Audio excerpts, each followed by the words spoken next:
Welcome everyone to the June 5th meeting of the Falmouth Zoning Board of Appeals. Okay.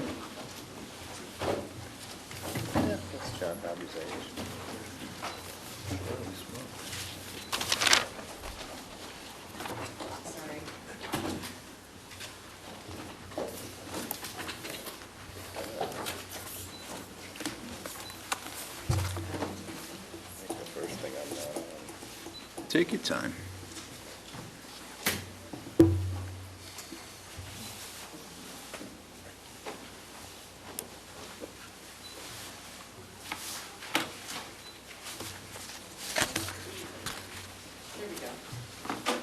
You all set?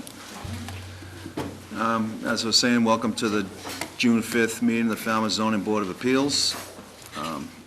We just came out of executive session to discuss mediation and litigation regarding PF Falmouth at 637 Gifford Street. So now we're going to go into our public hearings. We have one continuation, 3 public hearings, and some miscellaneous business at the end of all that. I'd like to introduce the board. To my far right is Matt McNamara, who's a voting member of the board, Patricia Johnson, who's a voting member of the board. To my immediate right, Ken Foreman, who's the vice chair of the board. My name is David Haddad. I'm the chairman of the board. Scott Zielinski to my left is the clerk. Mark Cool to Scott's left is associate member of the board, and Kimberly Beelan is an associate member of the board. No. Yes. Yes. Oh, still? Yep. Sorry. And at the far table is our zoning administrator, Sari Budrow.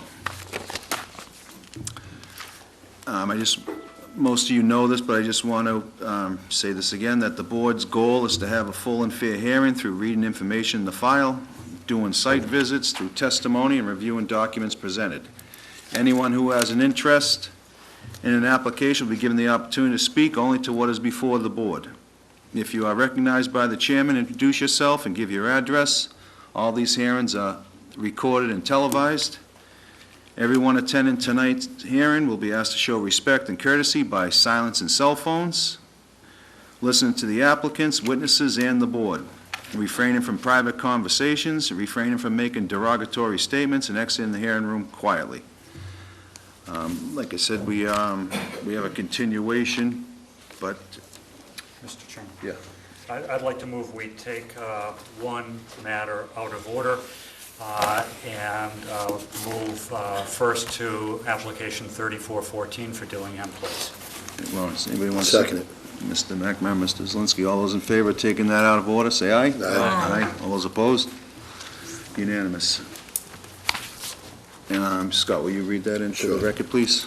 Being all persons deemed affected by the Board of Appeals under Section 11 of Chapter 48 of the Massachusetts General Laws, you are hereby notified that Dillingham Place trustees of Falmouth, Mass. applied for a modification of a comprehensive permit 37-03 pursuant to 760 CMR 560511C to request reduction of the minimum age of residency from 62 to 55 years of age for condominium development located at 110 Dillingham Avenue, Falmouth, Massachusetts. And Good evening, Mr. Go ahead, sir. Chairman. Good evening, ladies and gentlemen. James Morse, attorney for Dillingham Place.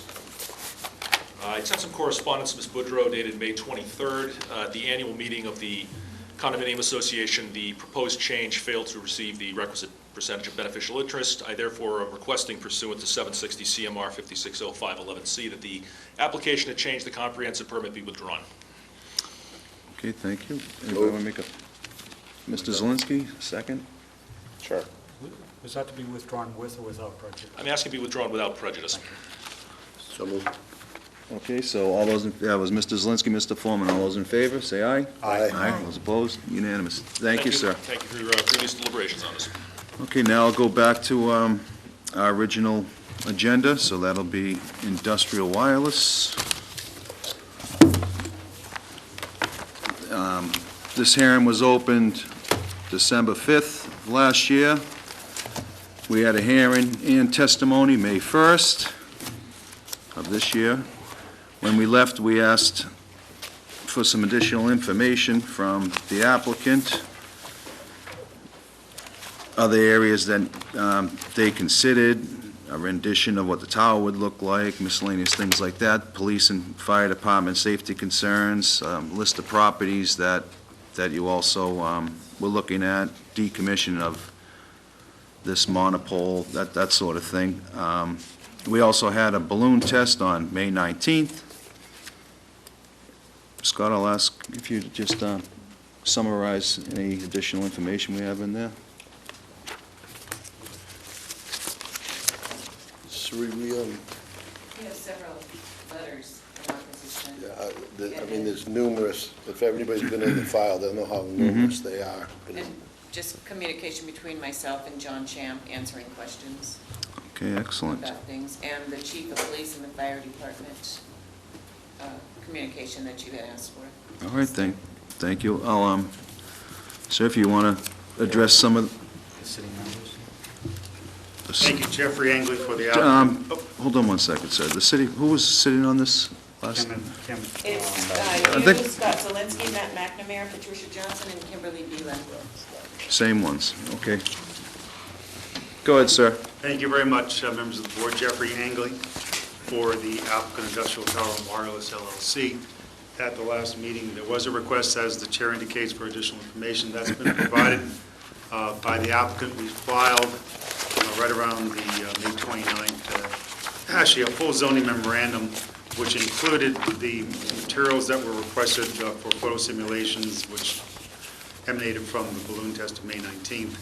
We also provided to the board a site analysis which showed the scope of the effort to identify feasible sites within the search ring that we identified to fill the gap in coverage for telecommunications wireless services that exist in this area. And so that was submitted to the board as well. That was also part of our zoning memorandum. And then, of course, we did submit to reconstruct the history of it, because I got the sense from the last time we were here that there was a little bit of disjointedness between our presentations to the Cape Cod Commission and here. So we did summarize the entire project, again, in the zoning member. That was the purpose of it, to just give you a full, complete summary of what the application's about, where it's located, how it fits in the community, how this application fits within the context of the Federal Telecommunications Act of 1996, and then also separately how we meet all the criteria of the bylaw, which would warrant the grant of the special permit that's been requested by Industrial Tower and Wireless. So what I would propose, if the board is so inclined, is that we could show you the photo work that we had done based upon the balloon test. We have a presentation that we can show you. And, Sure. And then after that, as to the site location, there is a fairly detailed analysis of how we came to the site, and we have Mr. Champs, who is our site acquisition specialist, who could answer any questions that the board has. But it was covered fairly extensively in our memorandum. I don't want to waste your time and repeat unnecessarily. Let's take a look at the photographs. Okay.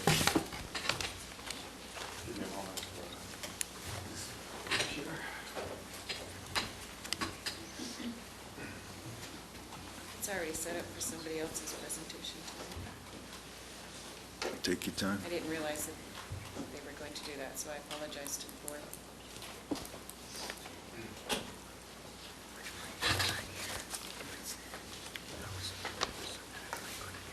This is the balloon test and what the tower will look like? Yep, okay, great.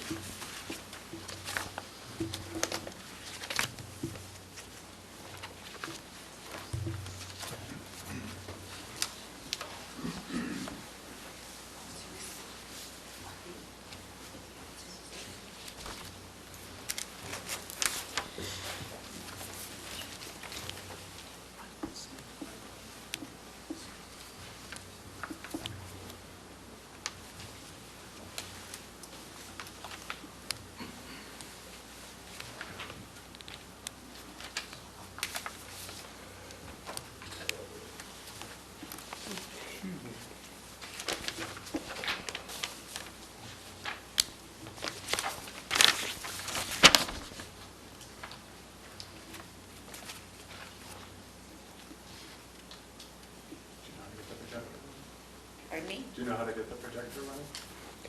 It should just be an on button right there. Is it plugged in?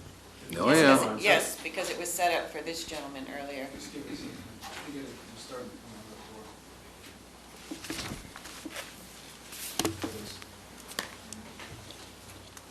There you go.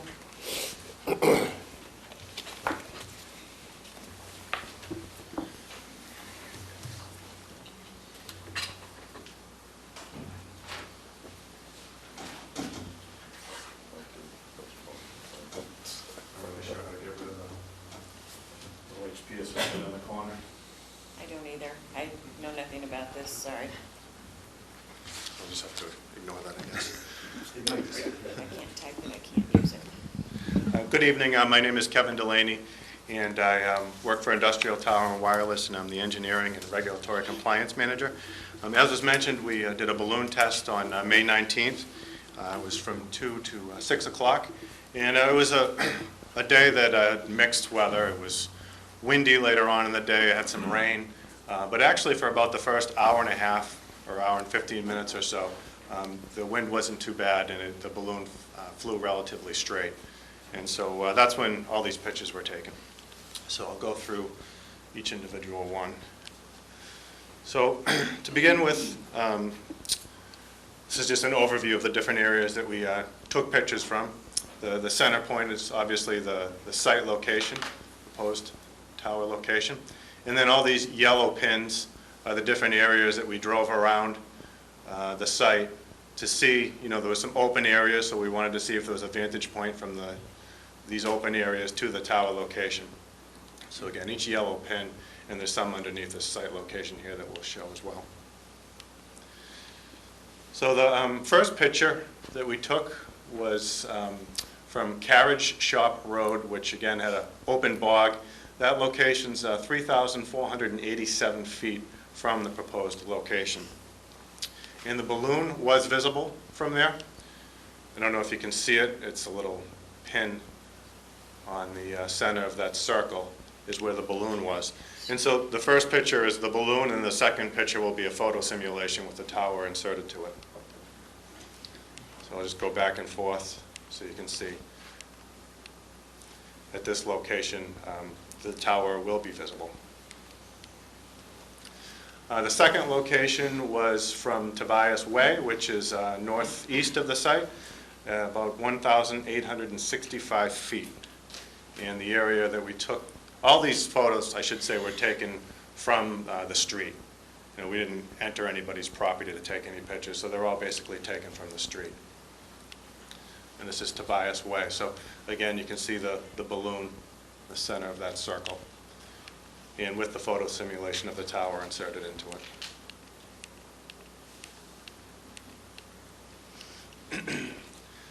The third location we took a picture from was at the Andrews Farm stand. So this is standing at the street in front of the stand itself, looking in the direction of the tower. The tower from the stand is 1,258 feet, and it was not visible from the stand. It's through these trees. These trees offer a decent amount of camouflage. These are the trees that we're looking at in the picture right here. Block the view. The next picture was taken in front of the entrance to Vibra Lane. This is at the end of the street, and this is 676 feet away from the proposed site. And it was not visible from the entrance of Vibra Lane to Old Meeting House Road. The next location was taken from John Parker Road. This is a bog, and we took several pictures from this bog. This is the north side of the bog that we took this picture from. And again, it's 1,645 feet from the site, and it was visible. You can see the balloon in the center and the photo simulation.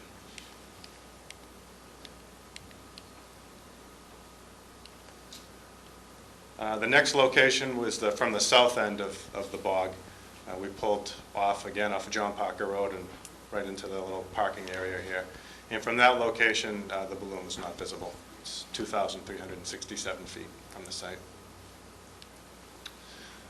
The next location was taken from 36 Southview Way.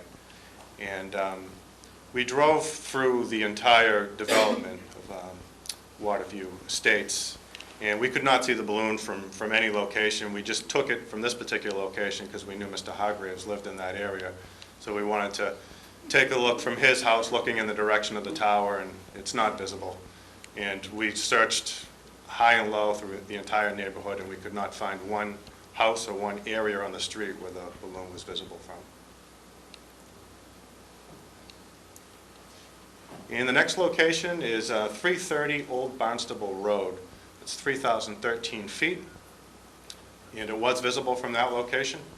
As you can see, this location, you can also see one of the blades from an existing turbine.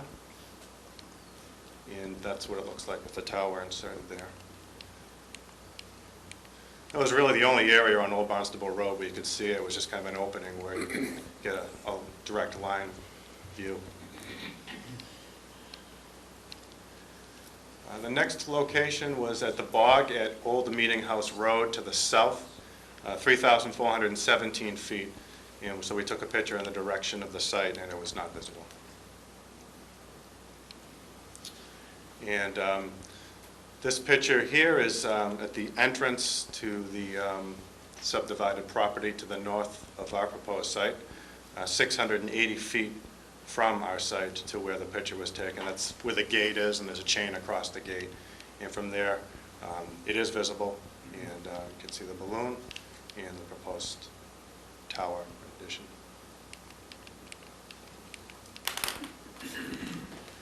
And that concludes the PowerPoint presentation of the photo simulations. With that, I'll turn it back to Jeff. Thank you. Thanks, Kevin. I think that at this point, we're certainly happy to answer any questions. I don't want to be repetitive of the memorandum that we filed unless you had specific questions. It was a rather detailed memorandum. Okay, we'll see if the board has any for you. Patty, you want to start off? I have no questions right now. Ken? Well, I'm not voting on this, so I have not studied the file. Scott? The subdivision that you took the picture from at the road, did you give any consideration to the fact that there are going to be lots off the cul-de-sac part of that that's going to be in direct vision of that, and how that'll be affected? Well, I mean, it's going to be visible from that location, there's no doubt about it. I mean, what you're talking about is competing commercial uses. I understand.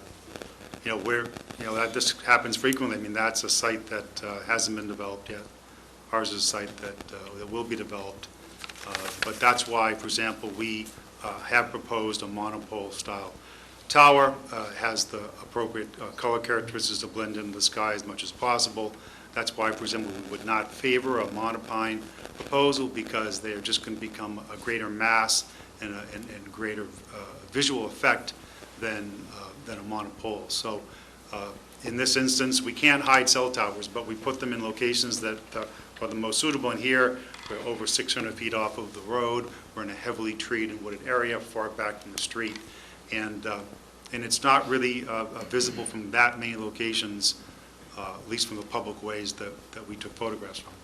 I'm just, Yep. my question, well, I mean, don't you think that those pictures from that site, being that there's some resistance from there, would be more valuable to us making our decision than the cranberry bog that's like 3,000 feet away, where nobody lives? Right, but that's why we gave you a photograph of it, right? I mean, we did that. We did not give you a photograph. No, what I'm saying is, you agree that there was testimony in regards to opposition for this because of a subdivision that is proposed for that area? Yeah, the owner of the subdivision wrote a letter recently complaining about how it was going to impact his property. And that's all I'm asking. That's right, yeah. I'm asking you, do you think that pictures from the inside of that site would have been valuable to us instead of from the road or at the bogs? Yeah, it's private property. We don't have the ability to access that. Okay, all right, thank you. Yeah. I would say that in a way, too, the sites that we have available to consider were actually extremely limited in this case, and that does get back to the site analysis. There's a large 3,000-foot wide search and rescue strip that runs in this area. It limited a considerable amount of the locations, and so we were left with not that many that were viable. We had a fairly significant gap in coverage in this area, over 2 miles long, a mile wide, between Thomas Landers Road and Route 28, and that was the gap that we have to fill. And we started to look for those areas within that site, and this is the only site that we could find that was available to have the proper RF characteristics to provide coverage in this gap. And so therefore, really, under the Telecommunications Act, where you have a significant gap in coverage like you do here, it's completely undisputable. We have the RF reports from all the 3 major carriers who are the co-applicants in the site. We have our own drive test data. We have additional data from Verizon for their drop call analysis, and also the separate independent report by AdGen, which was the consultant hired by the Cape Cod Commission, all confirm that there's a significant gap in coverage. And so you have that, a significant gap in coverage that you have to fill, and you really only have one place to put it. Our options are extremely limited. There's just simply nowhere else that we could find to put a tower. Well, for the record, what was, that was 1,200 other sites that were, Right, I think that within the search ring that they established, which is between Thomas Landers Road and Route 28, and then the width-wise would be from Sandwich Road across to Old Barnstable Road, that was our search ring, about a mile radius, and within that there were about 1,340 different parcels. so your testimony is that that is the only site out of approximately 1,300 other sites that this place would have worked? That's correct. Okay, Yeah, thank you. and that's supported by, not really my testimony, it's in the record from Mr. Champ, who did the site analysis. And he works for who? Industrial Tower and Wireless. Okay, thank you. Mark, you have any questions for? I do. Is Jeffrey. the question supposed to just address the simulation and the balloon test? or No, whatever. just over- Yeah. okay. Those trees that were indicated in the photos, deciduous, evergreen, any idea which? So I can't say what the makeup of the trees are in the area. Maybe Kevin could speak to it. There's a report from Sedacia that was submitted that kind of identifies. Kevin, if you're going to speak, please. Yeah. Thank you. Yeah. I guess my only point is there are deciduous trees in the photograph. So That's right. therefore, during the winter time, there wouldn't be any cover. There will be, I'm sure that it's not all pine trees there. Okay. So that brings me to some other questions, one in particular. I did look at the sound study fairly rigorously. And so I saw in the sound study that 48 dBA, according to the sound study, is to be the applicable limit for routine maintenance testing during the day. So I was wondering what is going to be the maximum allowable at night in the event generator comes on for emergency purposes. I don't know that there's a difference. My understanding is from the sound studies, both of them, is that when the generators are running, that this project complies with all of the criteria under the Falmouth Zoning Bylaw, under the DEP sound standard, and also under the Cape Cod Commission Act sound regulations. Well, I was looking, and it said the average ambient sound level per the study was 22 decibels. So if you apply the Mass DEP Get to your noise question. regulation, the maximum allowable at night would be 10 above that. 32. Right, and what I'm saying is that the studies that we engaged and that were rendered for us established that this project, when the generators run, will comply with that standard. So, okay, that's all I got. Thank you. Kim? Hi. Hi. When I was going through those 17 parcels that were Right. selected out, there were just 2 that caught my eye, so I just wanted to ask more specifically about them. They're actually the last 2 on the list. And they caught my eye because they both are described as bog and wet. And I was just wondering if you could explain in detail, the sites are completely inundated with water, if it's just they're not feasible because it's more costly to construct in that area. So I just want some more information about both of those. So I'll have John Champ speak to that specifically. I will say, generally speaking, that if it's a bog or if it's wet, that's a resource area, therefore it simply cannot be built on at all. Okay. That is under the environmental regulations, you'd have to be disturbing 10,000 square feet of a border vegetated wetland or a bog. These are all resource areas, so we don't build in resource areas. Okay. We could build in a buffer zone to resource area with a permit from DEP or the local conservation commission, but we wouldn't be able to site a tower within a resource area. So those were resource areas? Right, he's that calling is- them out as, Right. John, if you wanted to come up. Thank you. Hi, John Champ, Industrial Tower and Wireless. Exactly what Jeff said. The whole bog area is considered a wetland, and it's a resource area. We can't fill in the area to construct a tower. There simply isn't enough room to do it. Right, but, so there's no upland on those sites, is what Right. I'm asking? Okay. Right.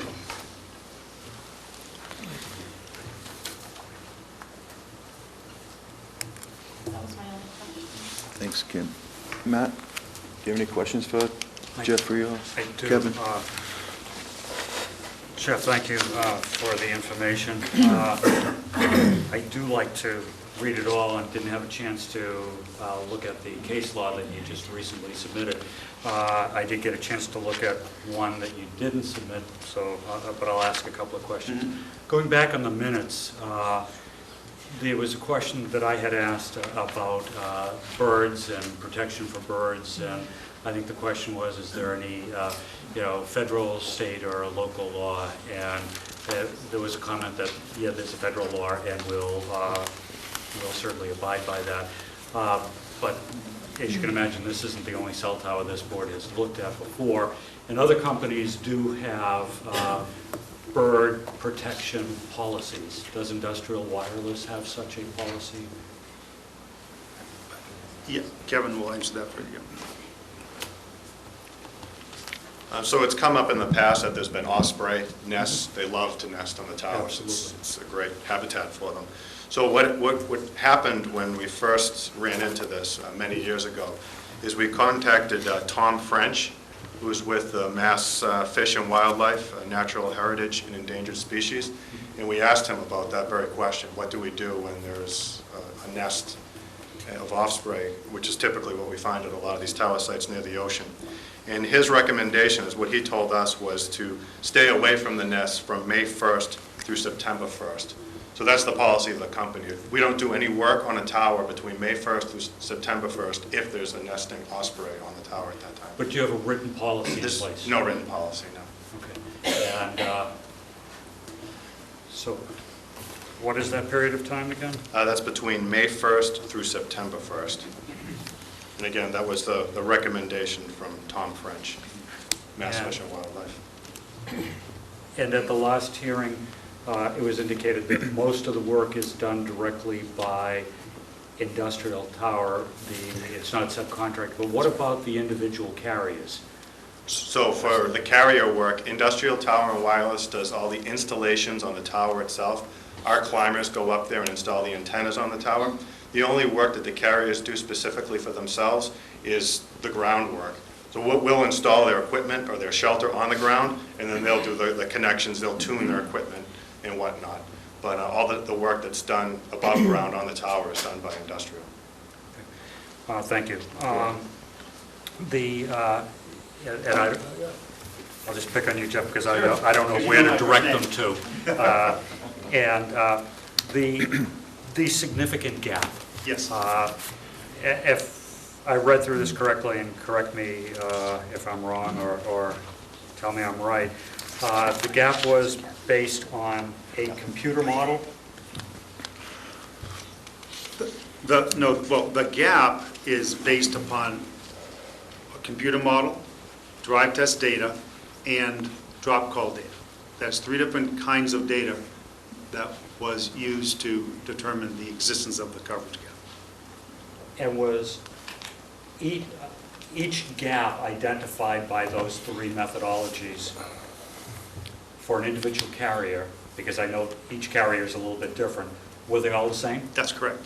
that is within us, and I can't speak to precisely, whether there was, the way the contour might shift slightly, but each carrier had a gap in that area based upon the propagation study provided by each of those carriers, drive test data that we provided, and also the Verizon drop call data.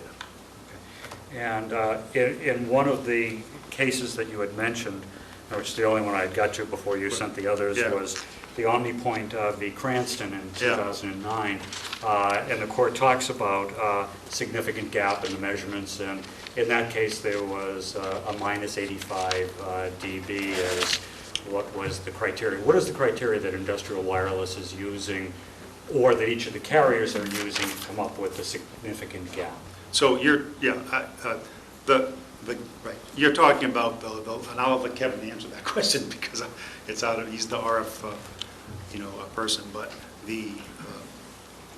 I would just note that is one aspect of the gap, which typically we measure both in size, and we measure also in terms of the number of users who are within an area, because I think the case law also says that, as I think I mentioned in my memo, that we don't worry so much about a little subdivision. We do worry about, large roads and highways, lots of traffic. But let me ask Kevin to answer your question about you. So to answer your question, the signal level, the Cape Cod Commission had a model level that they wanted all the carriers to use, and they wanted to use that same level, and that was neg 95. And so all those maps are based on neg 95 signal strength.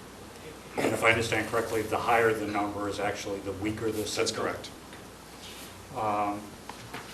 Thank you. The next is in the area of the alternative sites, Jeff. And the court also talks about alternative sites, and that it's very difficult for the carrier to prevail if there's just one site.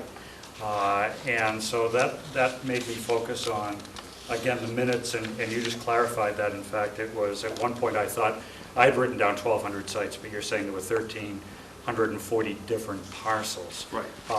What you showed us, and what we'd asked for is information on all 1,200 or so. What you only gave us was 17. And I'm wondering how you cut down the 1,340 sites to only the 17 you presented to us. So if I'm not mistaken, we did have an index of all, right, but correct, but there was another tab which was an analysis of every single one of those parcels. We had tendered it to the Cape Cod Commission. It was submitted to the board. Yes, it was. So it's in your record. I didn't attach it here, I have to say, but we focused on the 17 sites, as you say, and we provide you the location of the search area. So, but yes. I certainly don't want to get into a debate over whether it's in there or isn't. I'm simply asking the question, how did you whittle it down from 1,340 to 17? So we start typically with the size of the site, because a site, if it's too small, typically if it has a home on it, then we want to avoid that. One, because we try to have our 150-foot fall zone, and we try to maintain setbacks from residential structures and things like that. So you start immediately by knocking out sites that either are too small, that can't meet a fall zone requirement, or that have existing structures within that fall zone requirement. Then we take a look at sites that are wet. We look at then sites that therefore we couldn't build on because of wetlands problems. We then eliminate sites based upon failed RF characteristics, that is, sites that because of changes in elevation or vegetation or other characteristics about the site make it not propagate well and be able to communicate with all the other towers that this tower has to communicate with. And so you slowly start to reduce the number of sites.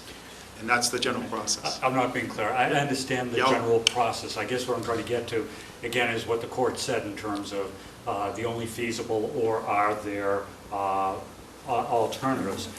And if in fact are all of the other than the 17 that you've given us, less favorable or impossible to build a tower?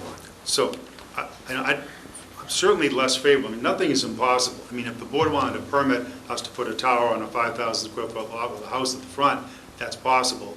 But those are the kinds of efforts we don't undertake. I mean, We try to find sites that, and this town I don't believe has a telecommunications bylaw. Many towns do, and they'll tell you you have to have 2 times the height of the tower or 800 feet from a school. And so we try to find sites that are large, that are set back, well screened, and that's, I'm trying to answer your question, but I think it's really very much more a question of that they're not feasible for, nothing's impossible. Right? I mean, you do see tower companies that come into town and try to put a house at the back of a cul-de-sac.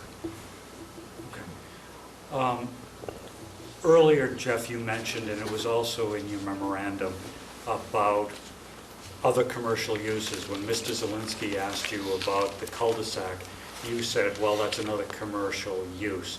In your memorandum, you talked about Tony Andrews Farm as being another commercial use. But I see the cul-de-sac as a residential use allowed in this agricultural district.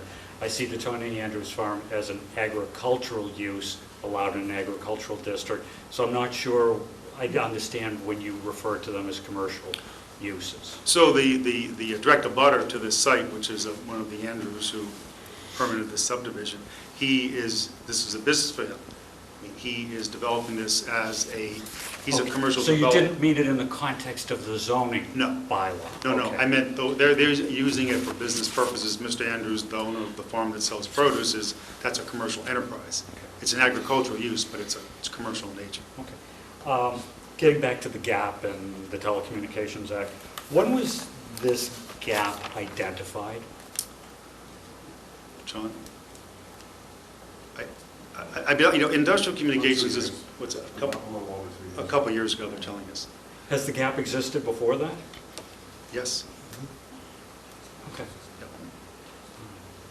Well, you assume, when you say yes. Well, it did because there's no tower, right? I mean, we know there's a gap because there's no tower there now to fill in the gap that's been created by the other towers that surround this area that can't fill in. Remember, there's towers that ring this site, it's just that they don't reach down into this area to provide adequate coverage. Going back to the sites for a moment, in the 17 that you listed, you also indicated the search and rescue overlay that this town has. My recollection is industrial did not even know that that existed for some time well into or even after the Cape Cod Commission concluded its hearings. So would those have been all viable or economically feasible options but for the search and rescue overlay? So let me find out the answer to that question, because I don't know. John, any idea? The answer is, out of these 17 properties, there are, let's see, 1, 2, 3, just say a half a dozen that lie in the search and rescue area. That was something that I added to it because, in the beginning of my search analysis, you're correct, we did not know about that. But I figured that along with my analysis to you, would add that because that is another concern that we know of now. So the answer is these properties would not have been suitable, even if there wasn't a search and rescue area. For instance, the winery, which was north, just outside the search area, just too far north. So if we were to put a tower there, it wouldn't be able to cover the amount of the gap that we needed to cover to the south. Again, the next one on Berry Patch Lane. Yes, we probably could have put it there, but the search and rescue corridor is there. The other thing is that it's a completely cleared and wide open parcel with no existing tree cover.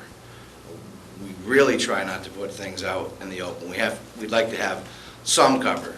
We realize that, portions of the tower above the tree line are going to be seen, but any part of the tower or base of the tower that we can screen is what we try to do. We would like most not to put something in the middle of a cleared field.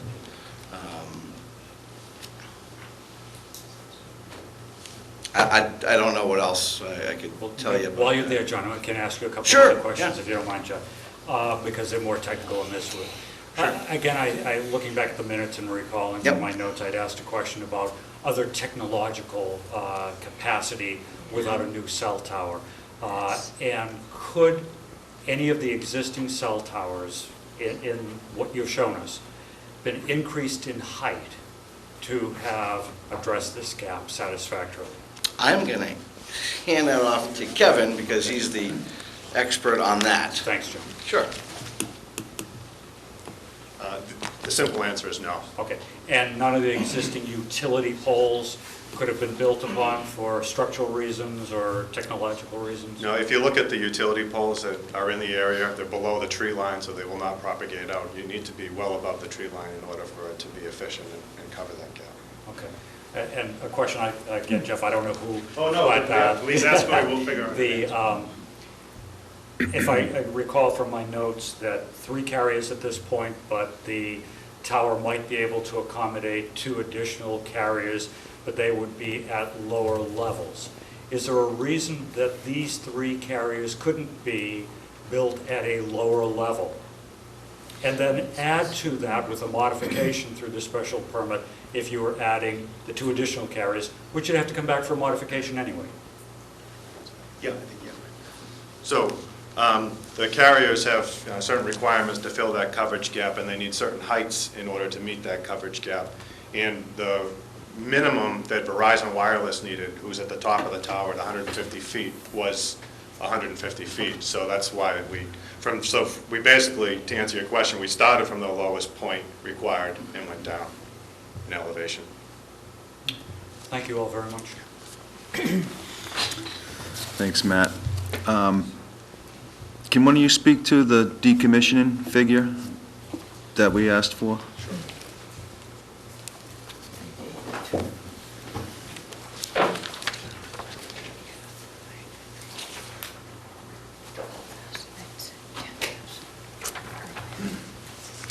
I think it was brought up that if the monopole did come down or have to come down, there was an amount that you need for that, so. Right. Could you just talk about that? So typically what a town will do is require a bond. So if for some reason we were to go away, the town would have that assurance that if the tower was no longer in use, it was abandoned, and towers typically don't go abandoned, but if for some reason in the future that did happen, the town would have that bond to be able to hire another company to remove the tower. And all authorized. what's that bond? The amount? Yeah. It was $12,120. And there was a breakdown of that proposal that was submitted to the board, too. I don't know if you received that. Okay, speaking of usage, is there times where, like, ownership of that monopole changes, so it wouldn't be industrial wireless, it could, like, you'd be selling your rights to somebody else type thing? We've never sold any of our towers. We've been in business since 1974, and we have no intention to sell any towers, so I would say no. Okay, and if I heard, just to follow up on Matt's question regarding, I know you have those future carriers on the bottom, so you're saying you couldn't lower that pole and you used the bottom 3 and not the top 2? Is that what I heard? That's right. Okay, thank you. Scott, you said you had another question? Yeah, could you go over the bird disruption question again? What was the answer given to you when you inquired about it? What is the policy? Yep, it was to, between May 1st and September 1st, to not do work on the tower that would disrupt the nest. So we would not do any work on the tower between that date if there was an osprey on there, only because they get very upset and they'll fly around the climbers and try to knock them right off because they don't want them there near the nest. They're very protective of their area. So we stay completely off the tower between those times. So while they're gone and not nesting, do you disrupt the nest and to go up with these? Do you dismantle nests? No. So what happens if there's a nest there and you decide you need to put another piece on? What happens to that nest? We do the best we can not to disrupt it. Okay. Thank you. Mark, you had another question? One more question. It's concerning, there was a question about the letter of determination from the FAA. Yes. And so in reading that in the file, it said the determination expired 4/24/14 unless, I was wondering if, because I didn't see it in the file, the FAA Form 7460-2, was that submitted? That's right, it was, and it is pending. I think this question did come up at the last meeting, and I answered it basically saying that sometimes these things, when you file for renewal, they take a couple of weeks, and sometimes they'll take a couple of months. I did call the FAA and make an inquiry on Tuesday to see what the status is, and they said that there's 2 more departments reviewing it, and then we should have an answer. So they estimated it would probably be another 2 weeks or so before we receive that. And so that submission of that FAA form, that was done before last meeting? It was.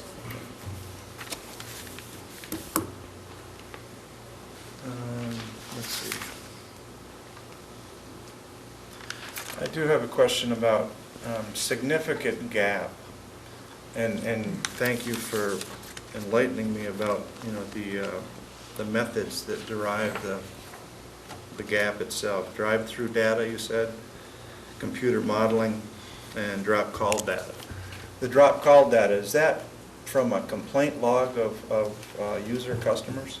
No, that's from an internal database that the carrier keeps. It actually records. Basically, a carrier network is a big computer, and it keeps track of failed calls. So when someone drops a call, it's recorded in a computer, and so that information is downloaded off that computer. So there wouldn't be somebody hanging up after a phone call wouldn't be counted? No, it's a failed call. I don't know if you've ever noticed when you're driving, usually when you drop a call, if you have a smartphone, you look at it, it actually identifies it as a failed call. So it does the same in the switch for the carrier. Okay. It can identify And that. that's tabulated? Yes. Is there a number that has to be hit or a percentage in an area before that all of a sudden it gets labeled as significant, a significant gap? Yeah, the definition of a significant gap comes from the case law in federal court, and that is based upon the size of the geographical size of the lack of coverage and the number of users within that area that end up affected. And so in this particular site, we, based upon Mass Highway data that we get from the Mass Highway website, we calculate approximately 30,000 users per day in this area that would be affected by this gap in coverage, in addition to the size I mentioned already. So we would deem that to be significant, and I can say that we have had many cases of a similar size of gap and number of users that have been sustained as well. So. Is there a standard benchmark where it turns into significant across the board? I mean, you said I'm assuming you're representing. Right, correct, for clients. Right, it's a factual question, and so I know there's no standard you have to meet. So you're just, your company, who you're representing is considering it significant? Correct. Correct, I mean, and that is, I would say, not only us, but there is an independent report from AdGen which confirms that gap in coverage as being significant for all of the 3 co-applicant carriers.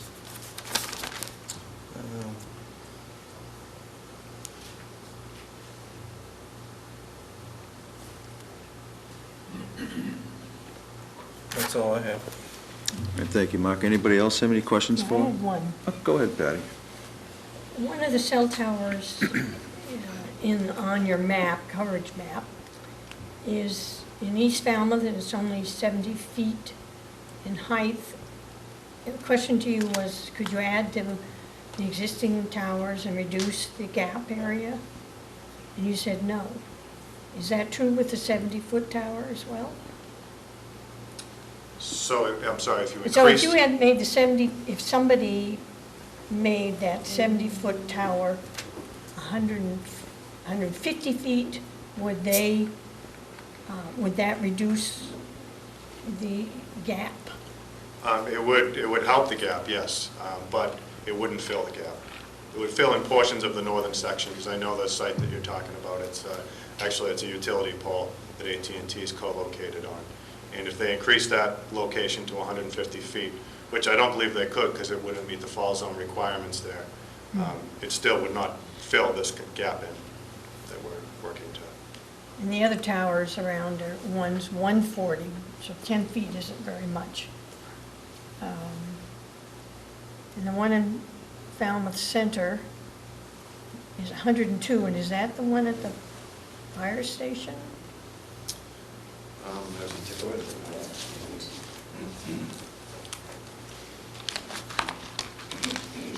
And there's also another building right that location on Gifford, corner of Gifford and Main. Which carrier map are you looking at, the Well, I'm Verizon? looking at the one, Verizon.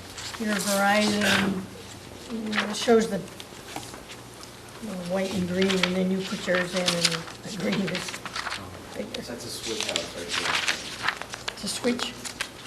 I believe, I just want to find it and confirm. It's the one that says 102 feet, yeah, that's the Yes. Verizon switch building. So that's a tower that's actually on top of a building in the downtown. Yeah, Yeah, I think it was the old telephone company Right. building. right. So if that was taller, you'd get some of that, more of that gap covered. Because you said initially towers were taller, would it reduce the need for the gap coverage? Well, I In other won't- words, if we allowed 200-foot cell towers for some reason. Right. I mean, it gets to a point where the carriers actually don't want to go above a certain height because they need to reuse their frequencies. And if you start building what they used to build back in the day, like 300, 400, 500-foot towers, and put their antennas on the top of those towers so it could boom out and communicate as far as possible, that wouldn't work in these instances because they only have so much spectrum to use and they need to reuse their spectrum. So that worked back in the beginning days because there was very few users on their network. And they also had phones that were bag phones or phones that were built into a car and they put out 3 watts of power, where the smartphones now put out 1/10 of a watt of power. So the smartphones themselves have a limit in what they can communicate back to the towers. So a tower, above 200 feet, you don't see too often anymore as far as carriers proposing that. They prefer to be, at the level of anywhere between 120 and 180 feet. Okay. Anything else, Pat? I tried to read those court cases. Anybody else have any questions for Jeff, Kevin, or John? Very interesting. Suri? I have none, thank you. All right, thanks, guys. Thank you. Okay, I'll now ask for public input, starting with opposition. I know, Mr. Hargraves, you have a presentation you'd like to make, and that's in the file also, right, sir? Go right ahead. Okay. I But- think it'll answer some of Mr. Zelinski's. If you can just introduce yourself first. I will. But before you start, I noticed a lot of people here. Remember, this isn't a popularity contest. We want, and it's not quantity, we need quality information. Try not to be repetitive so we can come to, like I said in the beginning, a fair and full hearing. That'd be great. Okay. But go right ahead, sir, No, introduce thanks yourself. for the warning, and please call me on it if you think it's being repetitive, because a lot of this is in the file, but there's one or two things I'd like to read. Could you introduce yourself first, Yeah. please? My name is Peter Hargraves. I live at 31 Southview Way in the Thank you. Waterby Estates neighborhood, just south of the location of the tower, maybe about 1,400 feet. I know at the last meeting, Mr. McNamara challenged me as an officer of the association on my right to represent the neighbors and what bona fides I had in that regard.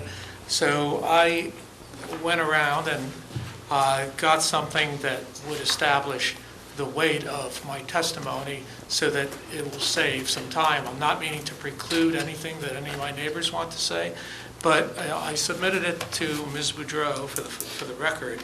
And what they signed said, I'm signing this document as a declaration that I am, number one, a member of Waterby Estates in East Falmouth. Number two, I object to the cell tower proposed for 284 Old Meeting House Road. And number three, my point of view to the Falmouth ZBA on the matter of this cell tower is represented by the Water State's duly elected Board of Officers who are unanimously opposed to erection of the cell tower. And when I went around, our neighborhood has, Just to stop you right there, I think I read somewhere in the file, you were what, the clerk or the treasurer of that? I'm the secretary. Secretary? I have been Okay. other officers. Go right ahead, sir. I didn't mean to interrupt you. Okay. Our president's in Boston today, or he would be here himself, and he actually had a large hand in the presentation, which I think will fill in some of Mr. Zelinski's questions on the other points of view, vantage points for the cell tower from different properties around East Falmouth. But I just wanted to say, I included in the file that Ms. Boudreau might have distributed to you, and I'm sorry it was so late, but we have 34 addresses, and 40 persons from 25 of those addresses signed the statement that I just read. There were 9 addresses with no signature, but 1 is a vacant lot, 6 are seasonal residents, and 2 homes are vacant and in transition of ownership. And not to overburden you with minutia, but I just want to say that there's no person who refused to sign, and there's no person to this moment who has spoken in favor of the cell tower. And I ask you to really do a good deliberation and consider what the neighbors are thinking, because I think Mr. Angley said it best today. He said, this isn't really about the neighborhood. And in the second Conservation Commission meeting, he also said, this isn't about the neighbors of East Falmouth. It's about their commercial enterprise and their intention of making some money on a utility that isn't necessary. And so I know he's called my testimony incompetent and anecdotal in the past, and the one thing I wanted to reiterate that may sound repetitive is it wasn't emphasized here, but it's a follow-up point from the questions that some of you raised last time. And I think that Chief Dunn and Chief Sullivan both said that there is no safety issue that's created and no cell phone gap from all of their service in the town of Falmouth, and they've both been in place here for 30 years, and they use cell phones in their profession and personally. And I beg to differ with Mr. Angley that I think the residents are relevant. We live here, it's our backyard, we use cell phones, and many people have given anecdotal and incompetent testimony that says, I haven't had any issues making a cell phone call or having a dropped call. And we don't just stay in our neighborhood or in our house, we drive around the area. So we have our professional enforcement people and public safety people who have been working here many years, and we have residents. And I beg to differ with Mr. Angley. The last thing I'd like to say on that topic is anyone who's been in science and technology, as I have been in research and development, know that every model is wrong. It's just the best approximation and a way to compare alternatives and make decisions. And so I would say in this case, the experience of the people who live here is more important and more relevant than some hypothetical scenario that's generated by a computer that will allow some commercial enterprise to raise their rates or get more revenue. And basically, all of these statements were made in different forms in the past based on my assertion that the Cape Cod Commission found 5 betterments and no detriments, and we've come down to the last one, and I thank the board for asking for the balloon test, and I also was there from different vantage points, and of course I have a different point of view, but I also have some different photographs than what was shown earlier. Perfect segue into your presentation. Now, if I can only find it, or maybe Kevin can show me how to make a stick work here. Plug it right into the USB port. Thanks. And then I am a Mac guy, so I don't know how the PCs show this. Whoops. Whoops. Got the other one again.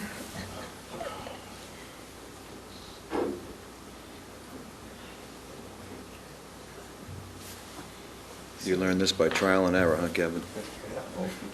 Well, the PCs and the Macs all present it So differently. that's what's in the drive, So which one is it?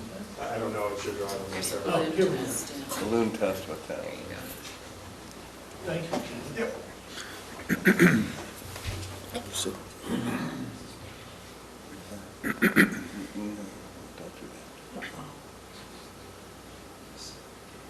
Show him.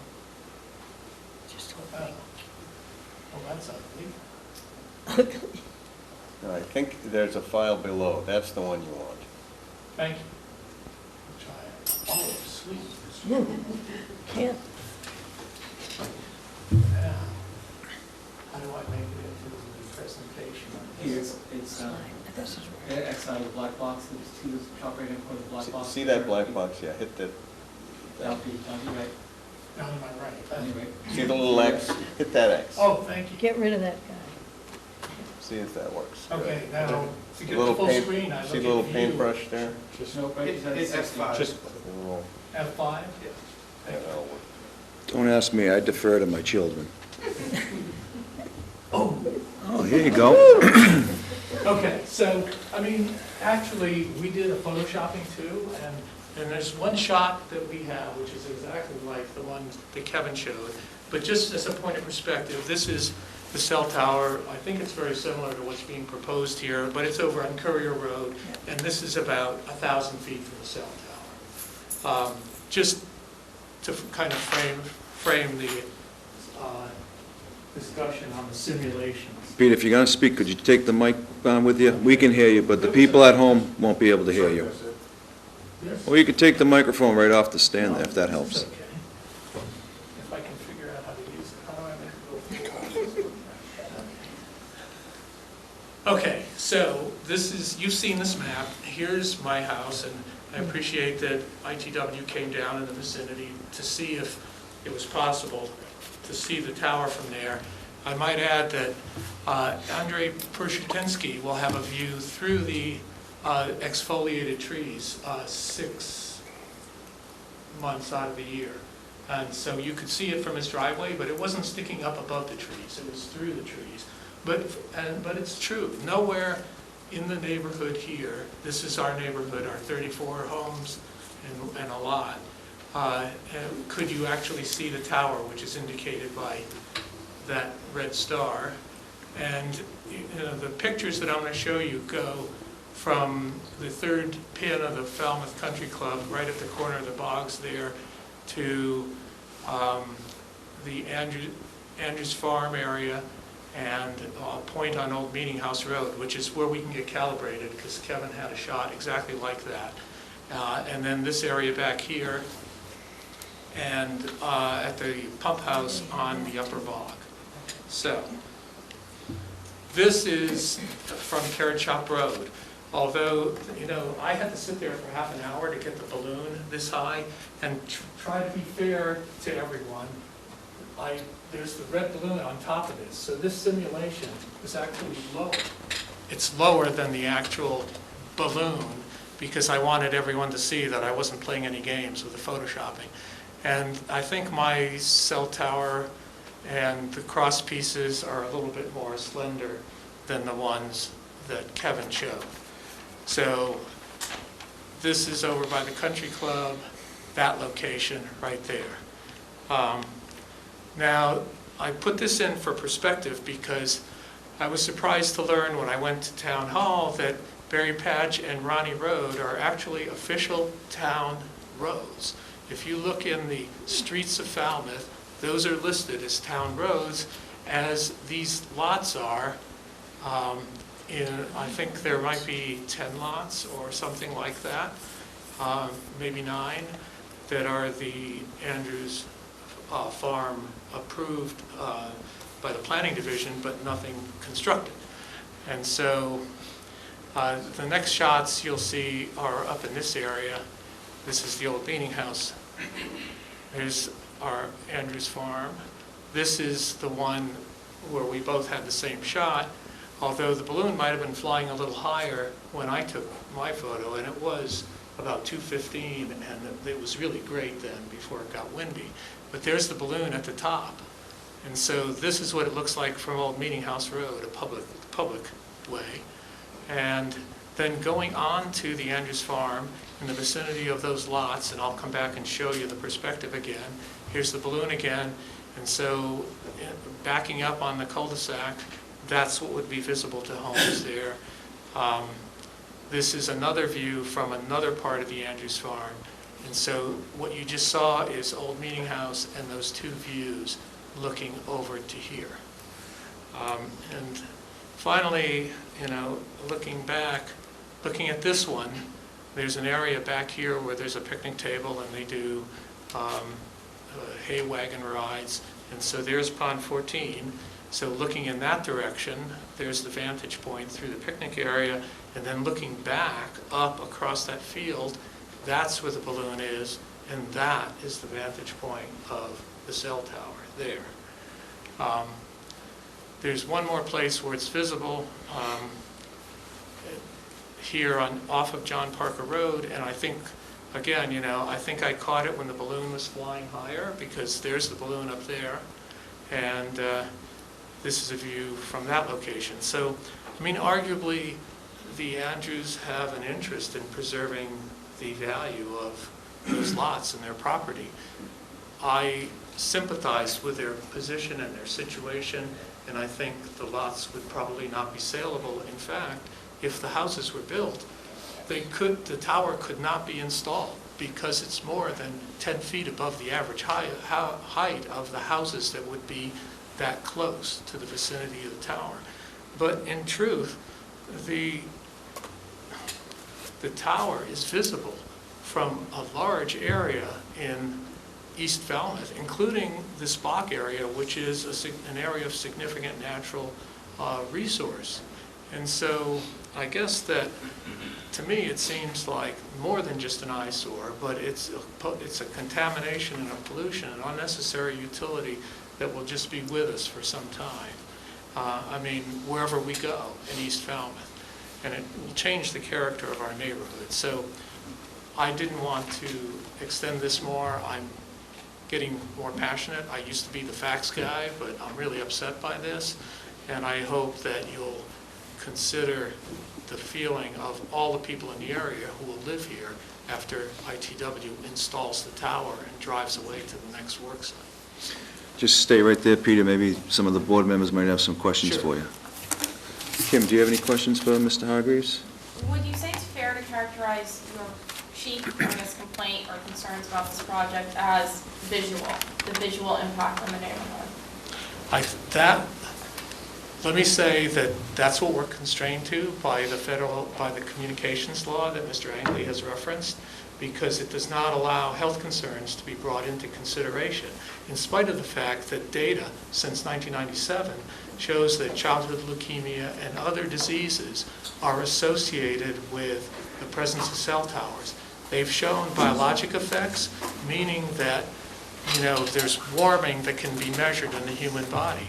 But there isn't statistically significant data that allows a population to be broken out to say that it's unhealthy, that there are cancer effects from living near the cell tower. All the data is anecdotal, but I know people in the vicinity who are cancer survivors and are very scared about this. And so besides the potential for health effects that are physical, there's certainly an emotional and psychological component, I think, because people that see the cell tower are naturally associated with a concern. Thank you. You all set, Kim? I'm all set. Mark? Peter, I had a question, and I was wondering if you followed up since the last meeting. Did you contact, was in regard to property evaluation, did you contact any real estate people or Cape and Islands Association of Realtors?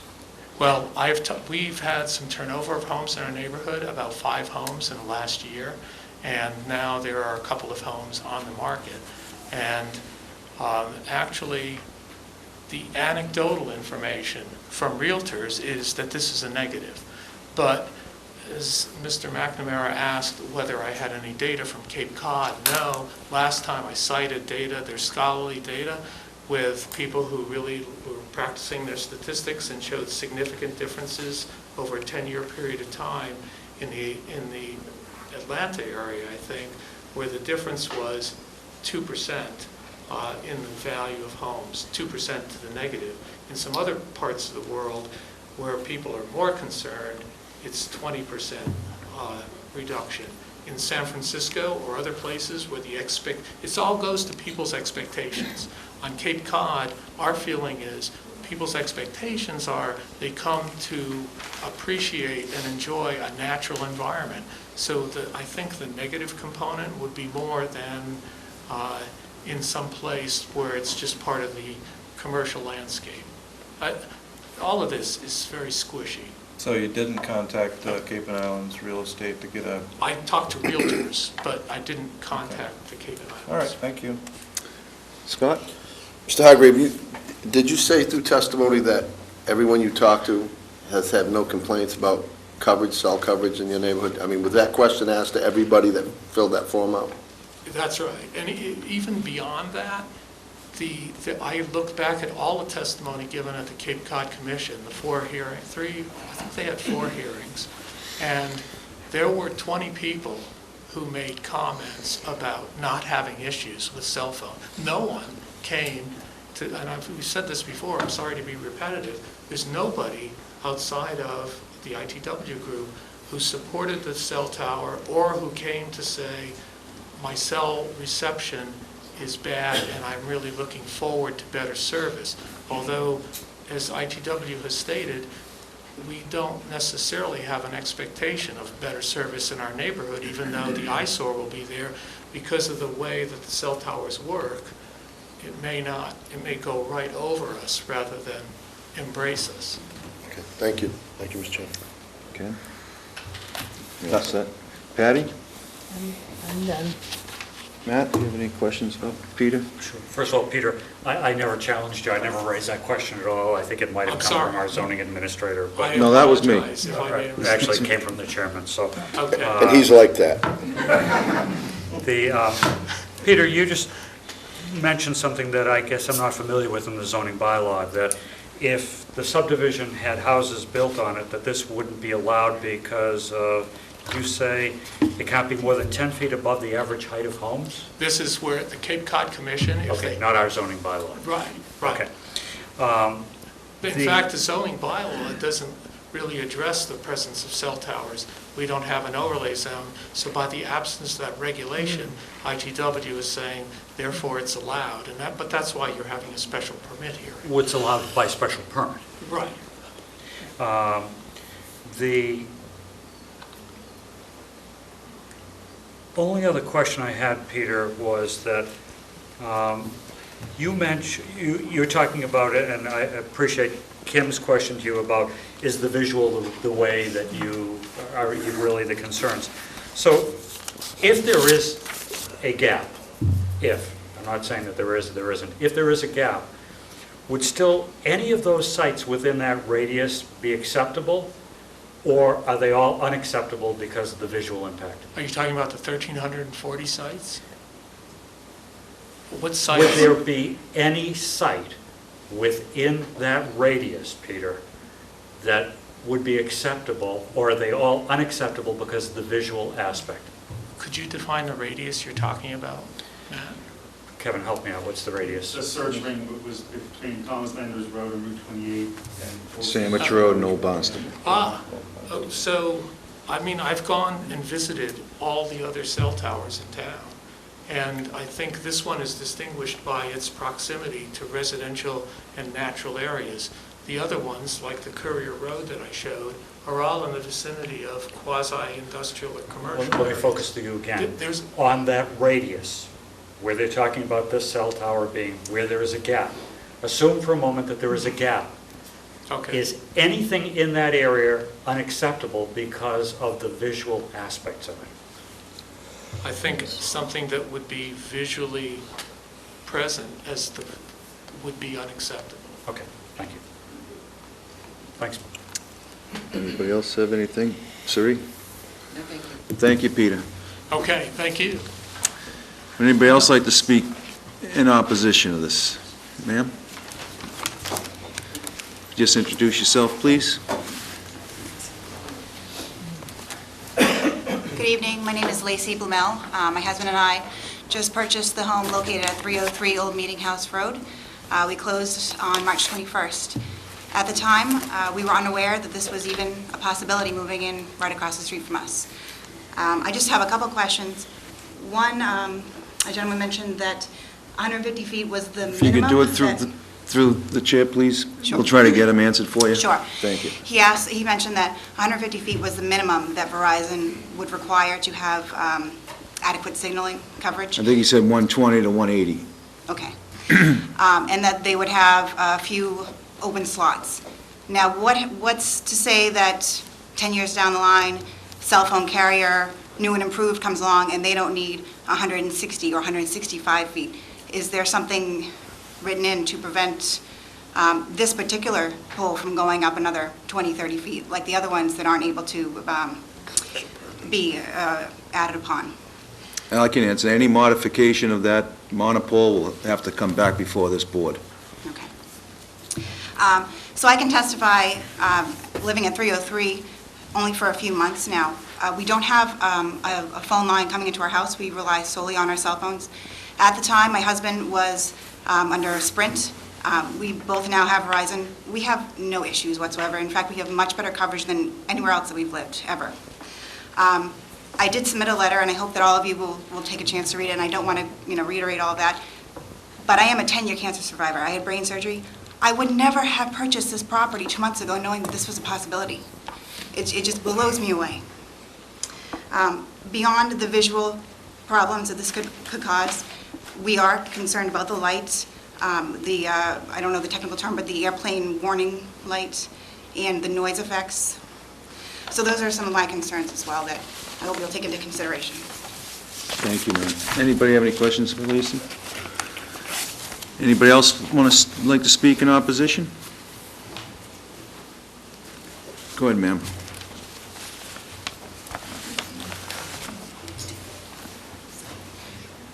Hello, my name is Shelley DeWicki. I live at 329 Old Meeting House Road. I have spoken before, and I sent in a letter of testimony. I just did want to point out two things that have been stated before. This is something new, right? Something new is for me to say. Okay, go Something right new ahead. is the fact that it's, all of these pictures have been shown, but about 6 months of the year or more, there are no leaves on most of those trees. The majority of the trees in the area, all of us who live there know, are largely deciduous trees, so it will be much more visible than it is in May, or early May. The balloon test that was done last year, you could see from the end of my driveway, which today you probably wouldn't see because of the leaves on the trees right in front of it, but it would be very visible at other times of the year, so I'd like to point that out. And like others, I do take offense that those of us who would be most impacted by a potential tower are kind of dismissed as it's not important for us, it's for other people's means. And I think that's unfortunate. I hope the board will really take into consideration those of us who live here or potential residents at lots to be developed will be taken into consideration before this is approved. Thank you. Okay, thank you. Would anybody else like to speak in opposition?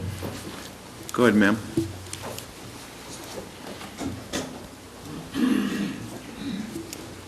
Hi, Kathy Johnson, 311 Old Meeting House Road. I live right next door to new neighbor Lacey. You have a letter of opposition from us in your file, and I'm not going to repeat anything. What I'm asking you is that we never considered that we might have a cell tower in our front yard. And therefore, we have made a commitment as neighbors that we need time, we need you to not approve this and give us an opportunity to plan a bylaw, to propose a bylaw that mandates where cell towers in our town should be located and criteria that supports that. Thank you. Thank you. Anybody else want to speak? Go ahead, Mr. Andrews. Something new, I'm sure. Oh, I hope so. I hope so. Peter, is your presentation still up? Could you introduce yourself for the record, please? Joseph Andrews, representing Andrews Farm. Okay. So I'm going to try to appeal to the board's, I assume you're all familiar with brain theory, right? So I'm going to try to appeal to your right side. And as soon as we can get this up.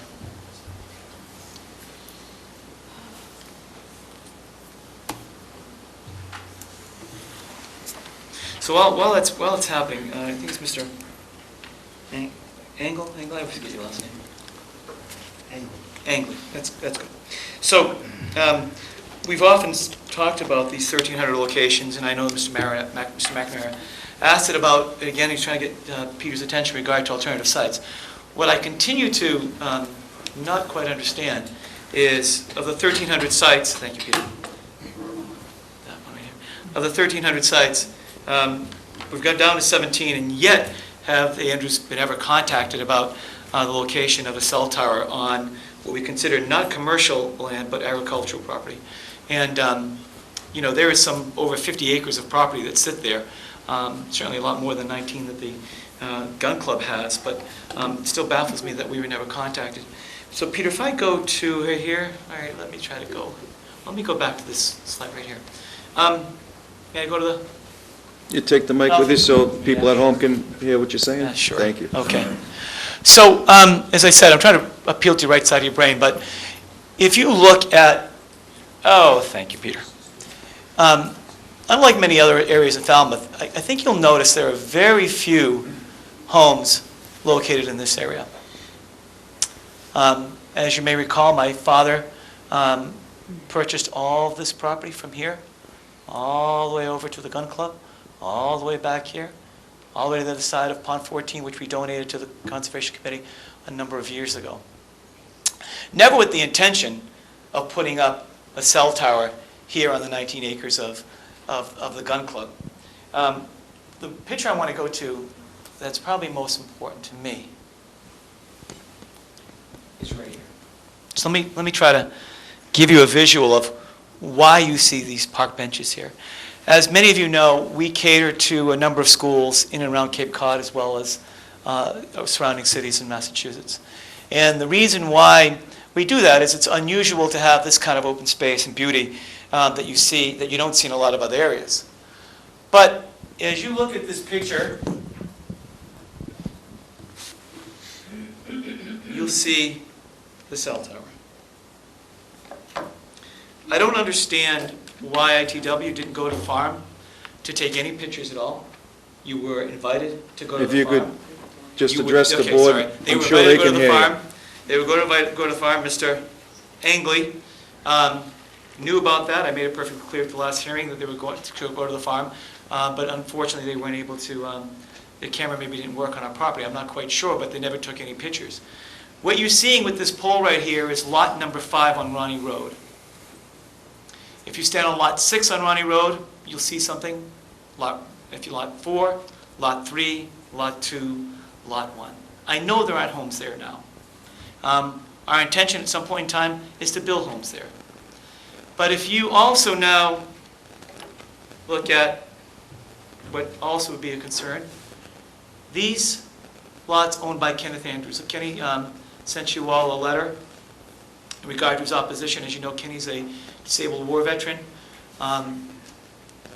These lots are not sold yet. Can you imagine? Now, if you just stand right here and look up at a 150-foot pole, now, unfortunately, ITW did not go and take any pictures anywhere on this property, for whatever reason, I'm not quite sure. But can you imagine trying to sell these lots to anybody at this point in time if a cell tower goes up? You just heard from a resident who just unfortunately bought a home on Wilhelmina House Road. I'm sorry that it happened to her, to make an investment in a property now to see I know it's anecdotal, but how can property values maintain what they're currently at with a cell tower of 150 feet? I don't quite understand it. I also have to ask, what happens when the trees grow? Because trees do grow. Most of those trees in that area are deciduous. There are some pine trees, but mostly oak and elm in that area. So what you'll see for 6 months is a tower. You don't think you need pictures to take a look at that, especially if you've seen the site. I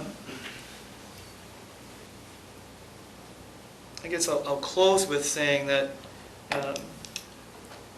I think there are a lot of other alternative sites that ITW should consider. I don't know about the correspondence that took place with 1,300 sites that they may have or may not have looked at. I don't know about the 17. I know they did not contact us. We all know that the gun club is having its financial issues, and hence, that's why it's so convenient for ITW to contact them, because of the lease they'll be signing with them will protect and give those guys a little bit more time to keep the club running. But needless to say, the Andrews, both Kenneth Andrews, the Andrews Farm, are absolutely opposed to the construction of a cell tower at 284 Main House Road. Any questions? If you just stay there, Mr. Andrews, I'm sure there might be a couple for you. Matt? Joe, Yes, not only tonight, on a couple of occasions, but at the last hearing, you've mentioned that industrial never contacted you about this. And I'm not sure I understand the point. If they had contacted you, would you have leased to them? Absolutely not. But that's not the point. The point is, the comment that was made was there are 1,300 potential people in which sites which you could build a cell tower. What amazes me, on a 50-acre plot of land, agriculturally zoned, not commercial, why wouldn't you at least ask those people? No, it's just the question. It doesn't really, it's rhetorical. I didn't get the point. Yes. So I didn't know whether you were saying, had they asked you, you would have leased to them in some of those areas where there aren't residential homes. Right. And the answer is, no, you wouldn't. Oh, I still wouldn't, no. All No. right, Joe, But they you're didn't know that Joe, before. you're also saying that there are other parcels available. How did you come to that determination? Well, I know the area pretty well since I grew up there and still live in the area, so. Yeah, I think I know the area pretty well too. Yeah. But do they all meet the requirements of radio frequency, capability, all of the criteria that they've given us? So- Sure. I assume, Mr. McNamara, if we were to move that cell tower to the other side of Pond 14, for example, I'm not sure if it would actually change the radio frequencies by moving it 500 feet or moving it across the bogs, 1,000 feet away. I'm not sure it would. I believe it probably wouldn't, but we'd have to ask them if that was the case. I know, though, if you move it to the Andrews Farm, which they had no idea what our answers would be, because we're not, we were never contacted.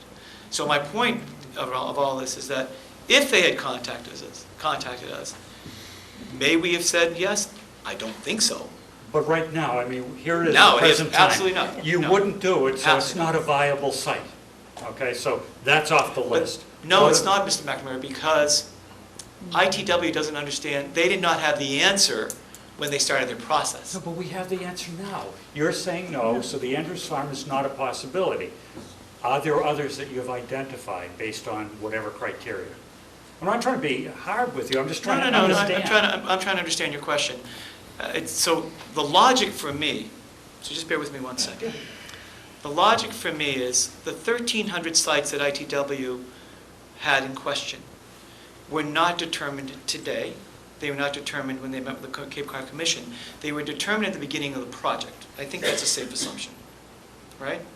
So at the beginning of the project, we were never contacted by ITW as a potential candidate for a cell tower. Now, we know the answer, obviously, now, because I've told you, after all, we've gone through all this, I know the answer now, of course, no. But that's not the point. The point is, when the project begins, that's when we were never asked. And that's the only point I'm trying to make. Got the point, thank you. Okay, thank you. Any other questions? Any? No. Thank you very much. Thank you. Would anybody else like to speak in opposition of this? Would anybody like to speak in favor of this? Jeffrey, would you want to sum it up? Sure. Thank you for members of the board for listening to this long presentation. I will say that the reason why Mr. Andrews wasn't contacted was because it's open agricultural land and it therefore has absolutely no screen and buffering whatsoever, so therefore it wouldn't be no perfect site anyway. And in addition, under the Cape Cod regulations, we're required to have a buffer and screening from open agricultural areas, which means it's just not a viable site. That's why he wasn't contacted. Other than that, members of the board, we asked that the board approve this project. There's two primary reasons. The first primary reason is on the Telecommunications Act of 1996. This site meets the criteria that federal courts have laid out for the approval of a site, and that would be regardless of whether or not we comply with the zoning bylaw in any way, whether there is a significant gap in coverage, it's undisputed. And I do want to just say, and I don't want to belabor the point, but unfortunately it is true that comments by neighbors and residents of an area, even town officials, even members of this board, if you did your own drive data testing yourself, are simply unfortunately not competent evidence of the existence of a gap in coverage or the lack of a gap in coverage, and that's under federal law. So at any rate, under the Telecommunications Act of 1996, this project really cries out for approval. It's the only viable site that's a significant gap in coverage, and we ask that you approve it for that reason. But I did also, members of the board, take some time to go through your own bylaw. And I believe that this site does comply with both the spirit and the precise criteria that your town has laid out for approval of a project, an antenna or a television antenna, 150 feet or lower is authorized by special permit in the town. And without going through it all, I did go through every single one of the criteria under your bylaw and at least gave you the evidence that you could use to find compliance. I could very briefly review it, but I'm confident if you've read this memo, at least you'll see what I had to say. So for all those reasons, I think that both under federal law and under your local zoning bylaw, that we do meet the criteria. We ask you to approve the site. Thank you. Thank you. You guys want to have some discussion here on this? Kim, you want to start it off? Sure. I like picking on you. Okay. Well, thank you for that. I don't know where to start. I guess I would say the public hearing's still open. Yes. Okay. This is board discussion. All right, so maybe somebody else starts and we'll see where, I don't know where to start. I'm sure I'll add in, Go ahead, Matt. I don't mind. I mean, this is a tough situation. There was, I think, a good question that was posed to us in terms of we don't have a bylaw that, you know, indicates areas where cell towers could go, et cetera. And I don't really know the reason for that, but we're stuck with this application under the existing bylaw. So a reason to turn it down is not to say there could be a bylaw in the future that addresses it. This application came in properly, we have to deal with it under the existing bylaw, although I think there could be, you know, something that maybe the planning board takes note of this case. However, given that, I worry about what other gaps in coverage there could be around town, and as, I guess, as our phones have got smarter, the networks have got dumber or something. I didn't figure that quite out, but it seems like we need more cell towers because our cell phones throw out less wattage or whatever. And that unless we do something, I guess, we could have cell towers nearly on every street if we look at what's happened since the 70s until now. I'm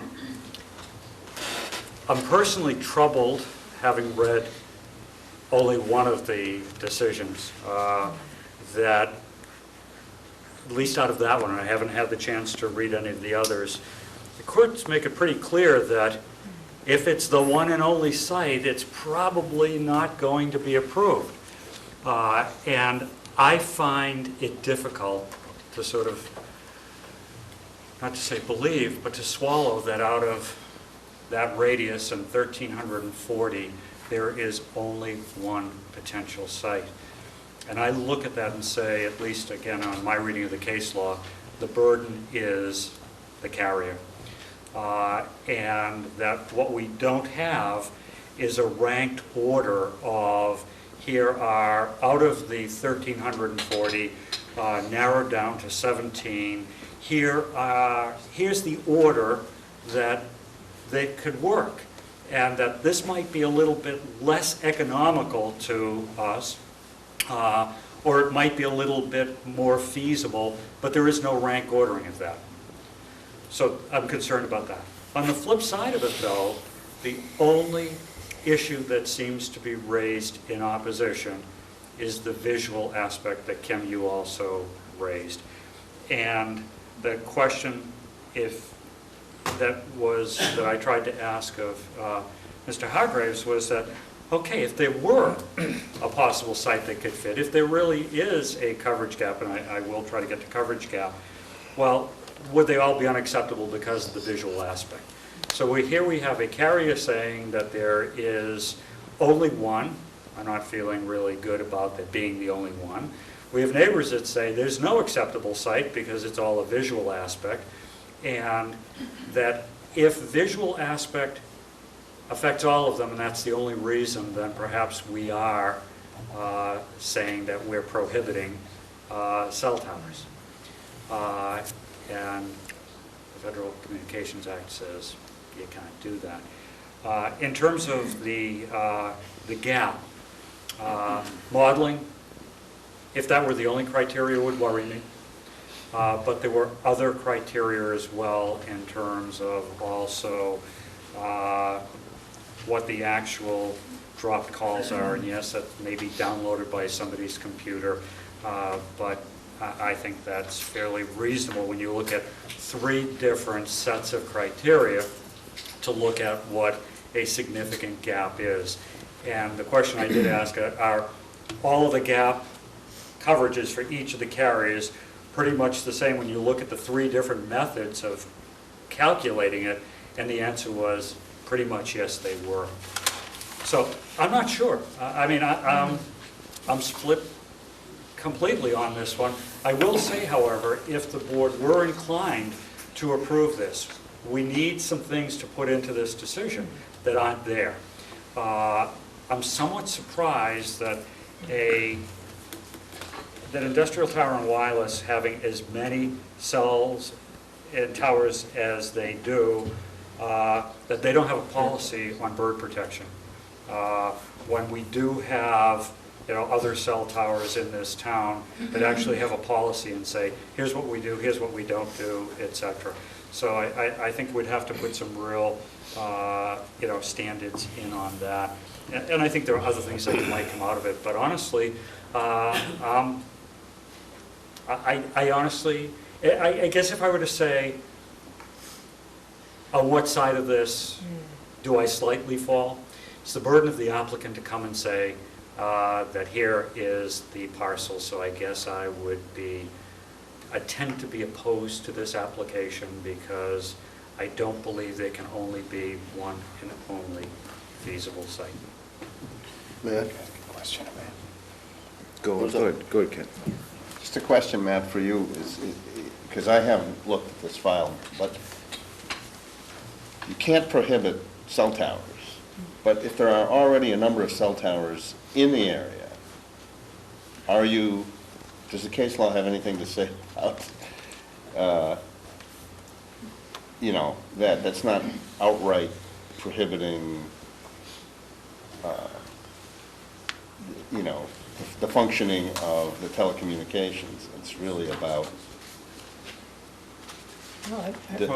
some decision on what's adequate in terms of the... Well, what I don't want to respond as being the board's attorney, because I'm not. No, I understand. Or maybe that's a general question. And I think again, I said that I've only looked at one of the cases that were cited in the memorandum, and, prohibition is not just an outright prohibition. I can't put my hands on the comment, although I think that Jeff cited it fairly well in his memorandum in terms of that, anything that, and I just won't be able to put my hands on the language. Oh, here it is. Shall not prohibit or have the effect of prohibiting the provision of personal wireless services. So no regulation or decision of the board can do that. But I think, again, with the one case and reading the memorandum of the applicant, but not having got a chance to read all the others, there's still, and I think Jeff indicated, it's a factual determination, case by case. There is no black letter law on this. There's no bright line that says, if you go over this, line, then you can approve it or you can't approve it.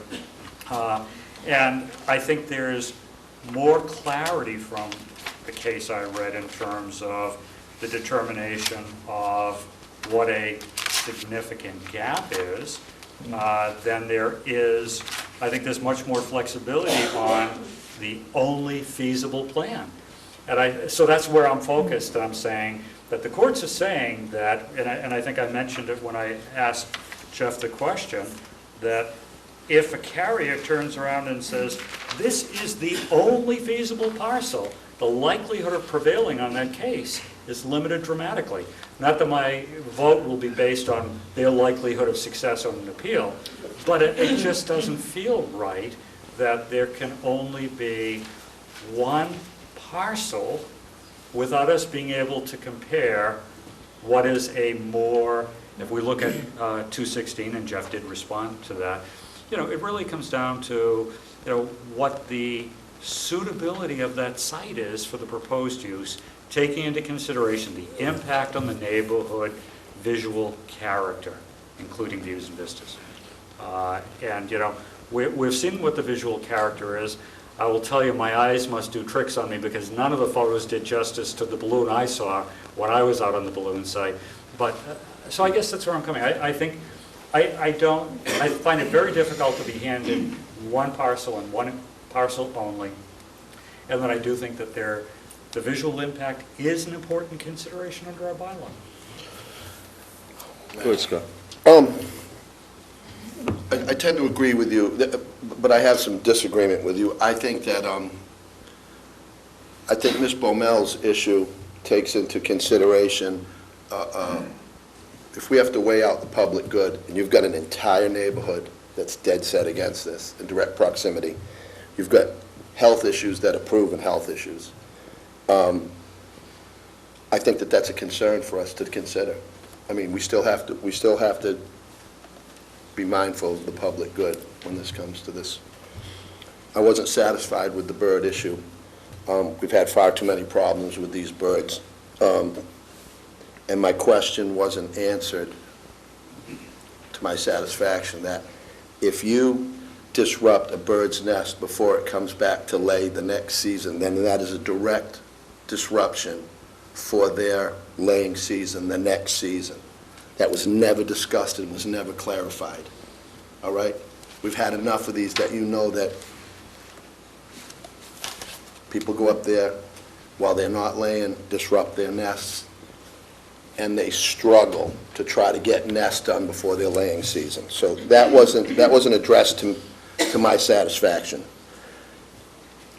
And I'm going to say this, while I did not like Mr. Andrews' presentation of why he was not contacted until halfway through, my interpretation was that Mr. Andrews was trying to indicate that the cell tower company did not do their due diligence in the beginning selecting a spot. He wasn't even considered. That's how I read into that. So I am adamantly against this site because I do think that they haven't done their due diligence in finding a more appropriate site with less opposed. With regards to the Mr. Andrews' comment, I think that was addressed, though. One of the Have you ever been there? one of the criteria is coverage. They got a tree farm. Tree coverage. There's a tree farm there. Well, If you go on the other side of that subdivision that's proposed, there's what looks like a planted tree farm there with coverage. And you saw the lining of trees there. It's not a desert. no, I was there. I was there for the Right. balloon So test. do you agree I that- grew up in East Falmouth, so I know the area pretty well. I was also concerned about, it seemed like with opposition, property value was an underlying theme on all this. And Mr. Andrews pretty much put the exclamation mark on it, saying, I think he said his brother or something owned three lots there, wouldn't be able to sell. So it always seems like it comes back to the property value. I was at the balloon test with the trees there. You're going to see the top of it from certain areas. Yes, you are. But it didn't seem that would be that bad to me. Mr. Hargraves stated that there's 34 homes in there. Not one could see the tower. So, and I understand they don't want a tower there. But I'm also concerned, like Matt brought up, 1,340 spots whittled down to 17. Now, this is the one and only spot. They said with the search and rescue area.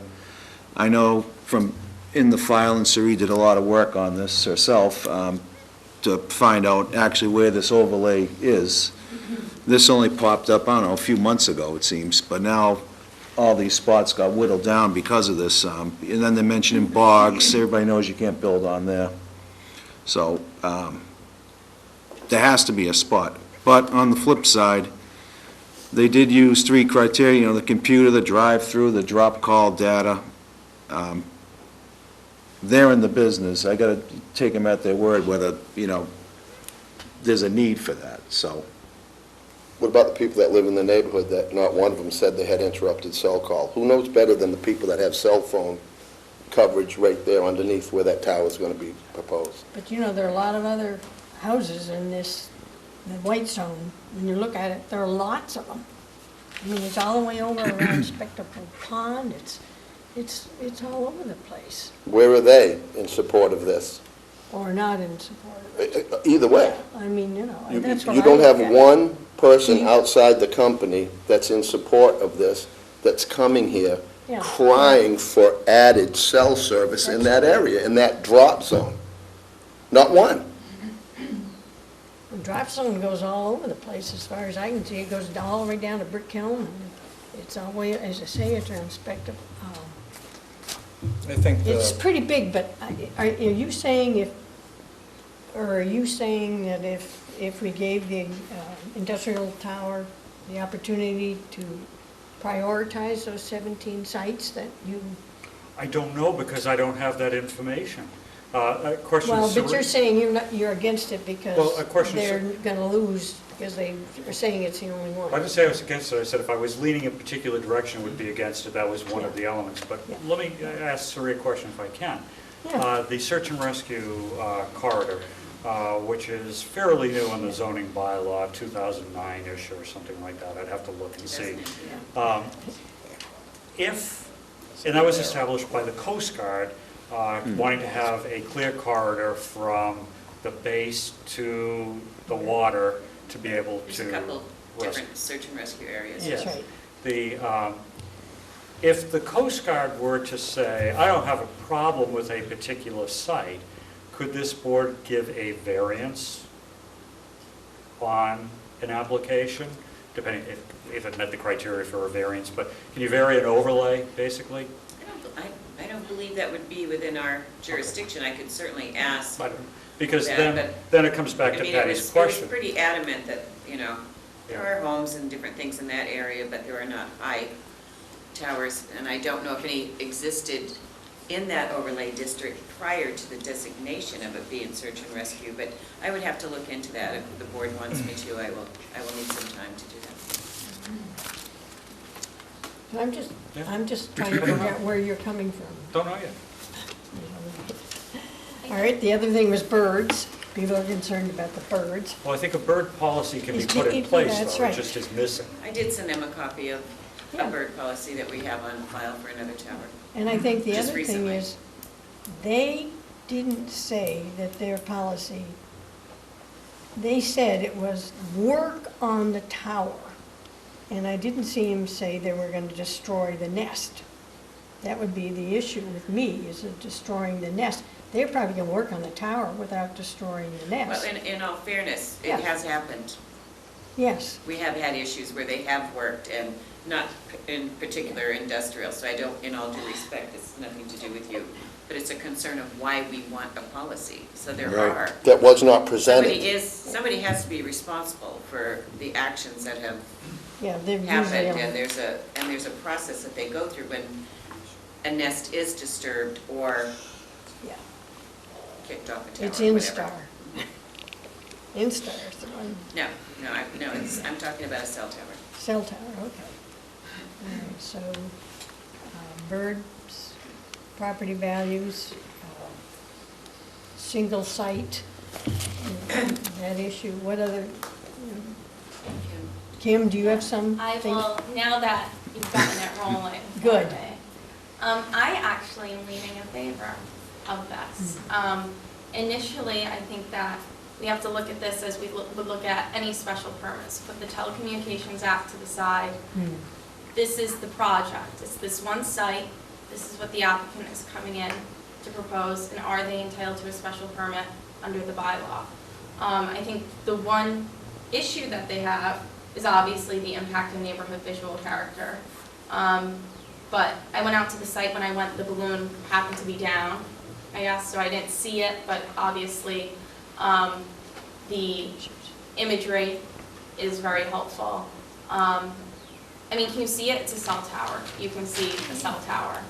Do I think somebody would drive by and say, this neighborhood's destroyed by a cell tower? No, I don't. The criteria says adverse effects which overbalance its beneficial effects. And I think that there has been a lot of testimony about the criteria, about how there's a large gap there. There's been 3 tests to that effect. And it's not beneficial effects on, it says either the neighborhood or the town. So I think looking immediately at the neighborhood would be an oversight on our part. This is for the town as a whole, and that has to be taken into consideration. So I think even stepping beyond that then and saying, well, they're only proposing for this one site. Could there possibly be another site? I think under the bylaw, well, what if there is another site? This is a residential, it's an agricultural zone, but there's houses where this gap area is. So if there are other sites, it's going to be another neighborhood coming in to complain about views and vistas. I mean, it's going to be the same thing under the local bylaw. Would it be nice to have more information about whether this is actually the only site and only feasible site? Yes. But I think I could decide it under the bylaw, not even taking into consideration that fact. Can I just ask him a question, David? And I appreciate the analysis. If one of the other sites, though, were within that, as I think Scott might have said, a tree farm, where it isn't going to be impacted by homes, would that make a difference to you? Yes, so that would be where it comes. And I guess that comes down to what I was saying, that without having any further information on those other sites, maybe we need more information, I don't know, to look at that. Is there a site with tree cover that meets the criteria that wouldn't have the visual impact? Because otherwise, all we have is the information that's before us. Right, and and this is the proposal that they're putting before us. So would I deny the special permit because there might be another site down the road where the visual impact's not as much? No, I would look at the criteria and see if this proposal satisfies the special permit criteria. So I don't think it would affect my ultimate decision, but would it be helpful to have in the grand scheme of things? Yes, it would be helpful. And I promise not to do this to have lawyers talking to one another. But again, under the bylaw, true, but then go into the Telecommunications Act, and it says,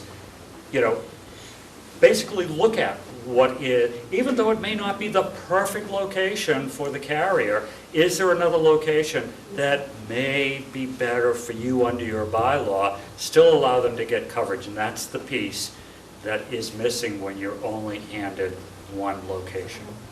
So go outside of our bylaw, it says look at other locations. We've heard testimony. Now, the proponents say that this testimony isn't valid, but we've heard testimony from the neighborhood that the cell, function is just fine. And that goes to the benefit question. Are you really getting benefit? And as I say, I'm not voting on this, but I just throw that out there for you guys. I have a question for Sri. We have this issue of views and vistas quite often, and you always remind us that it is views and vistas from public way. It doesn't include personal views and vistas. Is that correct? Am I remembering it correctly? Right, under 240-216, well, it's different with 240-3 and 240-216. But it is that it does not impact a view or a vista from a public roadway. That's right. So that's the definition of views and vistas, correct? I wouldn't say it's a definition, that's the verbiage in our 240-216. Yeah. 242.16, 242.16, this is what it says, impact on neighborhood visual character. But neighborhood visual character, Character. that's not looking out, That's but right. it's just Comma. general. Comma, including views and vistas. So it's broader than views and vistas under 216. It's the impact of the visual character of the neighborhood. Yeah, I know. There is no I'm definition just- of view and vista. So Matt, just playing 40-3 is a- devil's advocate, if they came back and said, no, there isn't another site, this is the site, would that impact your way of looking at this? I mean, I think it would. I think it would, because if in fact, again, not under our bylaw as much, but under the Telecommunications Act, if there was one that may not be quite as favorable to the carrier, but more favorable to us in terms of the visual character, then yeah, I think that it would make a difference. If they come back and say, here are two sites, and it's surprising that when Mr. Andrews says, you know, I grew up here and I own this property, et cetera, and there's a ton of sites, but there haven't been any submitted, it's tough. And it's not for us to go out and find the sites. But what I'm saying, again, under the limited case law that I reviewed, that I think the courts are basically saying to carriers and applicants, don't come in with one site. It's not going to really work for you. And that's what's happened here. We've gone from 1340 to 17 to 1. Just for clarification, Patty, it's 240-69E. I knew we have it someplace from roadways, and that's when you consider bulk.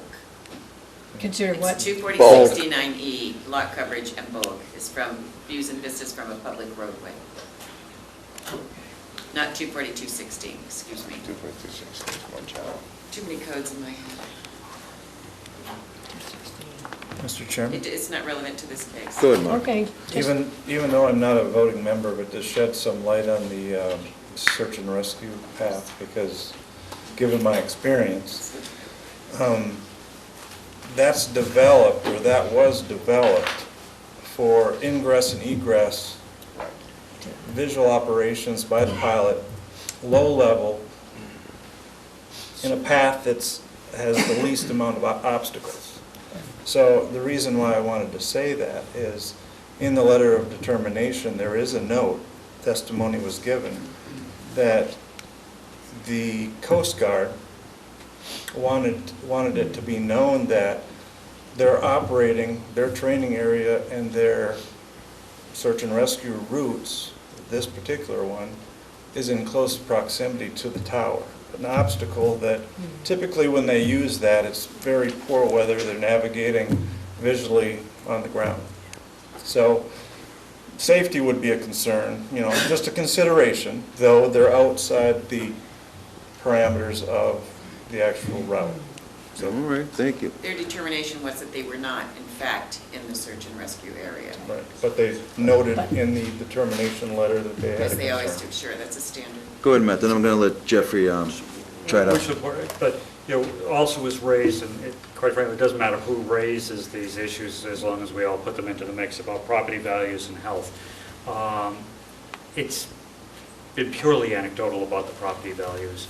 Unlike other cases that this board has dealt with recently, it's looked for specific information in terms of devaluation, and there has not been anything other than, you know, contact and anecdotal information. The other, in terms of health, very sensitive to that issue, but I think, as at least Mr. Hargrave said, who's opposing this, he said there is no ability to do that. And, you know, it doesn't seem to be anything in the file that specifically links health to the cell tower. There may be notions that people have about that. I might have my own. That's not my job right now. So. Jeffrey, do you want to speak on any of this? I mean, you kind of got a feel on from hearing the conversation, so maybe you might want to... Yeah, so let me clarify a couple of things I've heard, thanks. One is that under the Telecommunications Act, I think maybe you and I, Mr. McNamara, had maybe I didn't understand your question, but as to the question about where there's only one viable site, one feasible site, that actually compels a decision in favor of the application. Where there is a significant gap in coverage and only one feasible site, then that is a violation of the Telecommunications Act, because that's an effective prohibition, even on a single decision of a board, even if you had a perfect telecom bylaw. So be clear about that. As to the question about feasible alternatives, it is the burden of the applicant to come forward and establish to the board that there is only one viable site. In my judgment, I'd submit to you that we have done that, because in fact, no one in the audience, no one has spoken in opposition to this, has said to us that there's another viable site anywhere in our search ring, nor has anybody contested our search ring. And in fact, the board itself, under federal case law, would have the option of coming back to the applicant and saying to us, we think that you should go and consider 2, 3, 4, 5, 6 sites before we make a decision on this application. And we haven't heard that from you. What we would submit to you is that that would be pointless, because we did look at this entire search area to find viable sites. If there were 2 or 3 sites, sometimes we do come in and say, it's up to you, we have 3 viable sites, would you comment on this? But that wasn't the case here, and it's as Mr. McNamara had asked me, it's a question of the process of elimination.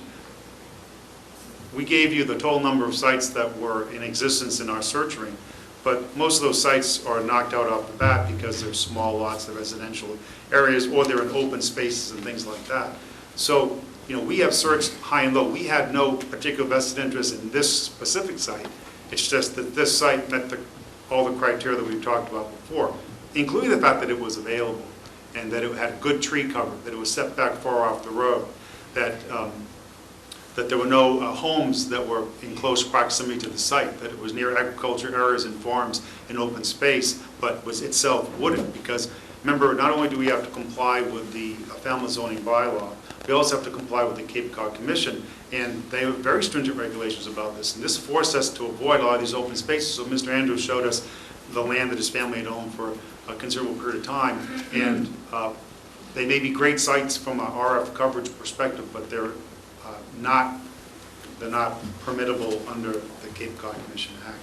So to be clear, this is the only site that we are aware of, and we've heard no one come to us and say to us, there's another site that you should consider that's viable.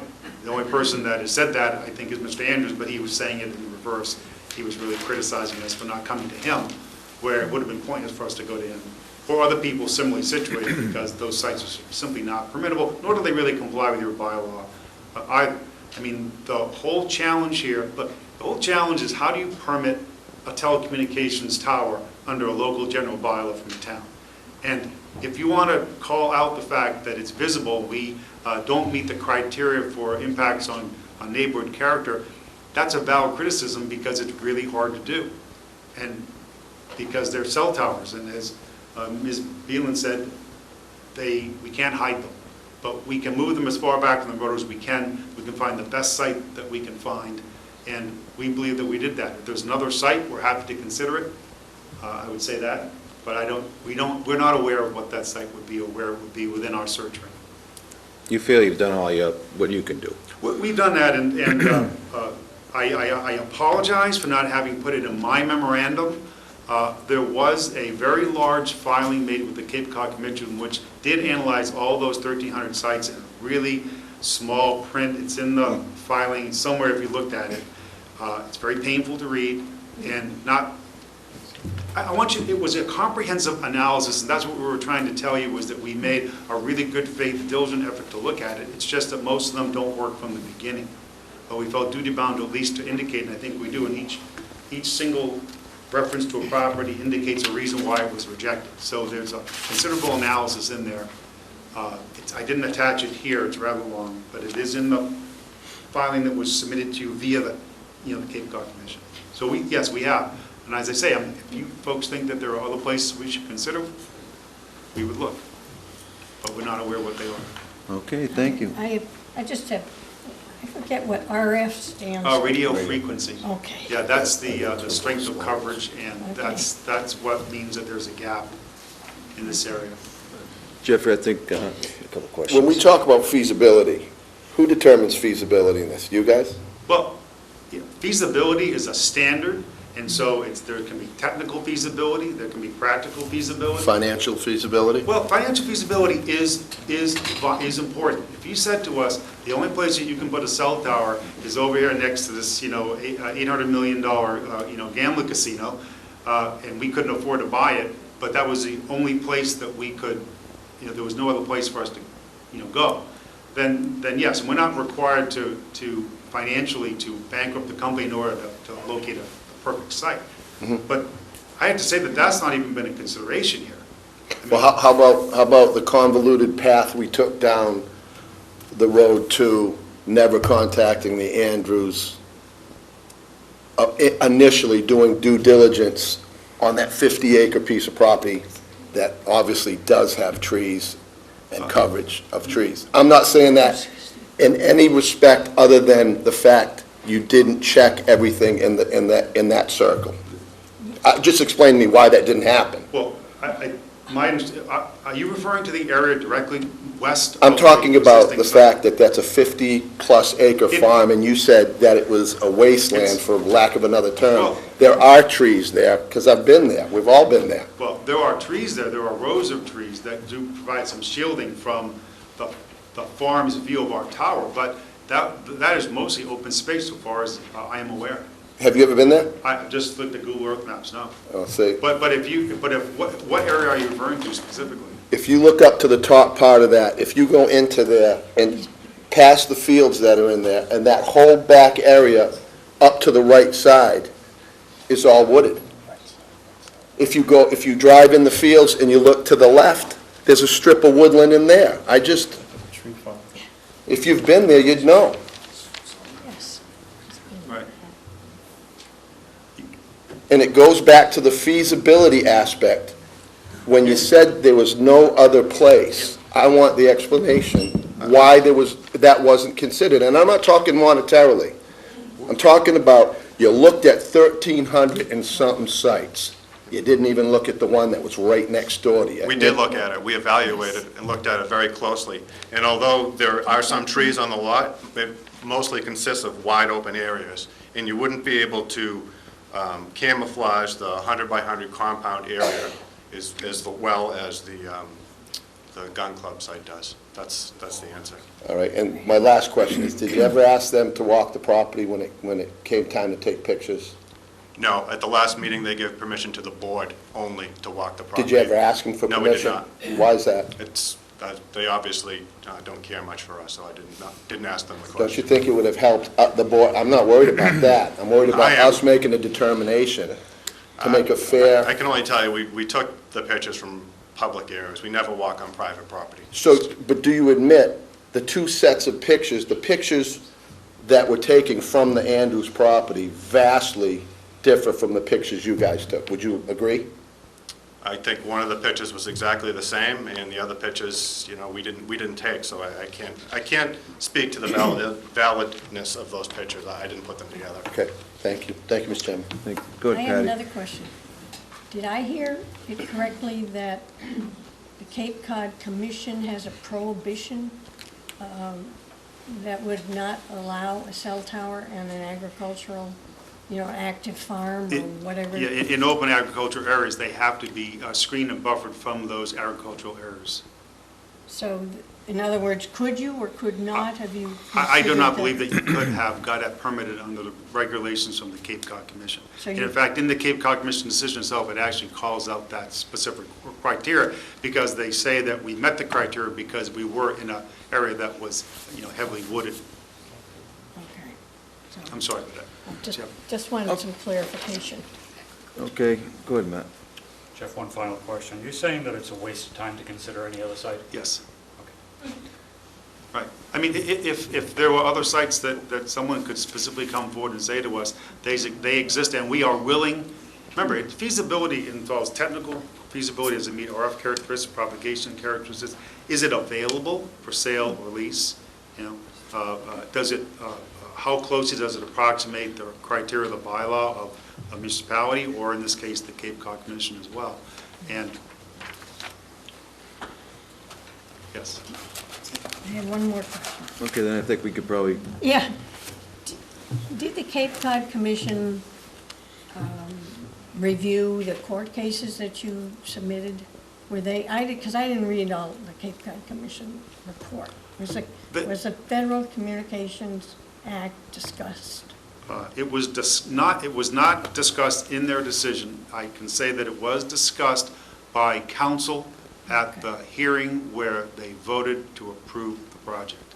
Okay. And whether I specifically, I'm sure that I mentioned it like I have here tonight, you know, with varying And degrees the of... council might have mentioned it. Well, the council did, because council for the Cape Cod Commission at the hearing indicated that there were certain contours that framed their decision-making process, Okay. and that, you know, that would lead them to certain results. okay, how would the board like to proceed? Have you heard enough? You want to close this? Who's got the hand up? I'd like to close it. I'll make a motion to, Can I just ask, the only information I think is hanging when Mr. Angley says that no one's proposed an alternative site, and we somewhat asked that, I guess through you, Mr. Chairman, is there an alternative site? These folks are living out there. Mr. Andrews made that comment. Is there a site that we should ask them to look at or not? I don't know of one, It has but, to be for sale. or for rent. I mean, and this is a lease agreement, it's not for Right, sale. exactly. So if, maybe you could just ask if anyone does have any. What, if anybody has a site or something in mind? Yeah. I doubt it. I I don't guess think, even if there was one, I don't think they'd be standing up and telling Just wanted you. to clarify that, because Mr. Andrews did say that there were plenty of sites available, so. But if there isn't one to be identified, to ask the carrier to look at, then. Good, ma'am, you know of a site that's, go ahead, jump up there. Then I think we're ready to wrap it up Do I here. need to say my name again, please? No, we know who you are. I don't know if it's a specific site which would meet these gentlemen's requirements, but there are sites, which I did mention, I believe other people that filed letters against this have mentioned, sites on Courier Road, sites at the Barnstable County Fairgrounds, Allenby Tree in East Falmouth, which isn't that far away, which could have I don't know if they would meet it, but there are specific sites that have been mentioned. All the sites on Thomas Andrews Road, since that was mentioned as an area within this zone that they were looking at. There are cell towers out there. There could be more cell towers out there. That is an industrial area, largely with very few homes where those cell towers are. So there are specific sites that could be looked at, but again, I can't speak to whether they would meet the requirements. Thank you. Thank you. Do you want to speak to those sites real quick, Mr. Angley, or Kevin, whichever? And then I think we probably have enough. The areas that she spoke of that I recognized are areas where there are existing towers. Courier Road, that's where our existing tower is. Thomas Landers Road has existing sites, so none of those would work because that's where the coverage that exists today is coming from, so it would not do anything to fill in the coverage gap.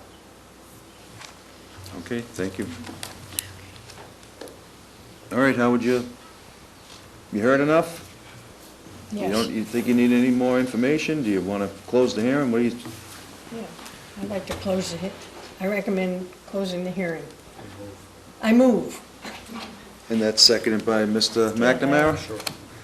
Okay, all those in favor of closing the hearing, say aye. Aye. All those opposed? How would you like to proceed?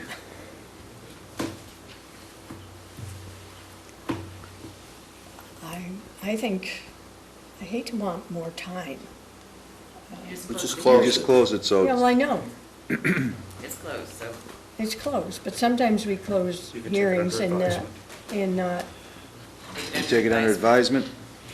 Could propose a draft Everybody motion. that there's no rebuttal to any information. That's right. That would come in. So That's keep that correct. in mind. And usually we propose in a complex case, we usually don't ask to have the definitive vote. We That's ask for correct. the Sarita prepare a draft motion. But, you know, just going along with Patty, I think that honestly, and not, that we would certainly do it at a time that everyone could be back and watch what we're doing, but I really would like to take it under advisement, because there is some additional material that was submitted to the file just recently today. that I would like to look at. We're told that the 12,000, 13,000 sites are in there. Now, I did read the Cape Cod Commission report. I may not have focused on that tab as much as as I had. So I really do think, in fairness to, because I am so torn on this, that I really do think I need to look at, you know, it doesn't need a response, but the one case I did look at, it says to prevail, the carrier could not insist on one ideal way to provide service. They must require alternatives to be more palatable to the local zoning authorities. I want to look at the other cases that were submitted. So I think Patty is on the right wavelength. I don't think we need anything additional, but we do need an opportunity to focus on I it. skimmed the court cases. They were Yeah, I submitted wasn't to able us to send them yesterday. out until today, 4 of them. Yeah, that makes good sense to me. So what, do you want to make a motion along those lines? Yeah, I would move that the board take this under advisement. Yes. I would second. Okay. Look at the dates. How long do we have? Because we may need to. I don't think I have the dates ask in for front of a me. waiver.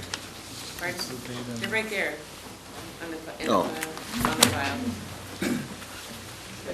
Flip it right over the cover. Might be. David, there's a hand up, and of course you, David. Because we have several.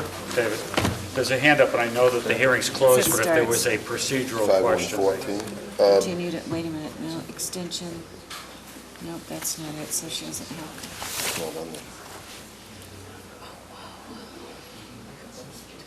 90 day, June 13th, so we're going to require a waiver, so please incorporate that and ask the applicant if they would agree to it. Would you be amenable to that? Yep, they'd sign a waiver. Pardon me? They agreed to that. So do we have a date? Did you say the 19th? No, we can't do the 19th. I Well, said we it's can, due but- the 19th, or the 15th. 13th. Whatever that is. I can't do it on June 19th, you guys. There's no way. So give, I don't think. July 17th is. July 17th. I guess so. Matt? do you have it's your- going to have to be a date where myself, Matt, Patty, and Kim are going to be here, so. Patty will not be here the But 19th. Mark Neither would will I. also be here because he sat through all of them. Oh, yeah, Mark, yeah? Yours isn't up to date. Correct.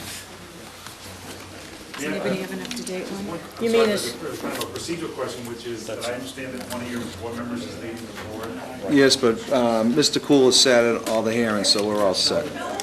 Thank you. If you're leaving the hearing room, please keep it down. Thank you. I had one of those, I brought those. Do you have an up-to-date one? Yeah, I had one that was just because I picked up that change. Let me put, I have here, get this out of here. I've got everything in order here.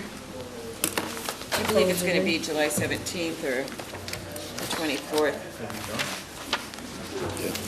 Because if I'm correct, I don't believe it. Again, it's not for a continued hearing, it's just for us to make a decision publicly. Yeah, I'm sorry I didn't bring mine. well, I brought mine. Do you have it on there? Where are you looking? Here it is. Searching. No, that's March. Oh, no. March. Back in March. I have it here, I got it specifically. Because I need it. It's my own fault, I didn't bring it. Oh, now everything's getting messed up. I don't suppose the chairman has one. No. Okay, wait, here it is. This is the most recent one. Scheduled hearing list. Here we go.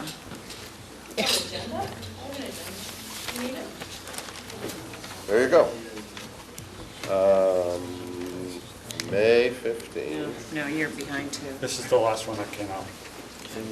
Wait, June 5th, June 19th, Here we July go. Hold on. 17th. Yeah. Yours isn't up to date either. But this is the last Let's make thing it you July, sent. July 17th. That's the only, I know I can't do it June 19th, and the next available one is July 17th. Yeah, because we're not. That going to work for you guys, July 17th? Updated May 2. 6 o'clock, July 17th? Is that going to be fine with you, Ms. Langley? So Somebody made a motion? I make a It's not motion, continued. Again, it's not a continuation. We voted to take it under advisement. Till the This will 17th. be just to make our decision in public, so everyone And I knows have to what get we're a doing. waiver from them That's right, regarding and those. And he he agreed. doesn't have a problem with that. Okay, think we're all set then. Is there a vote on that? Nope. I can't believe I can't. We'll take a 5-minute recess.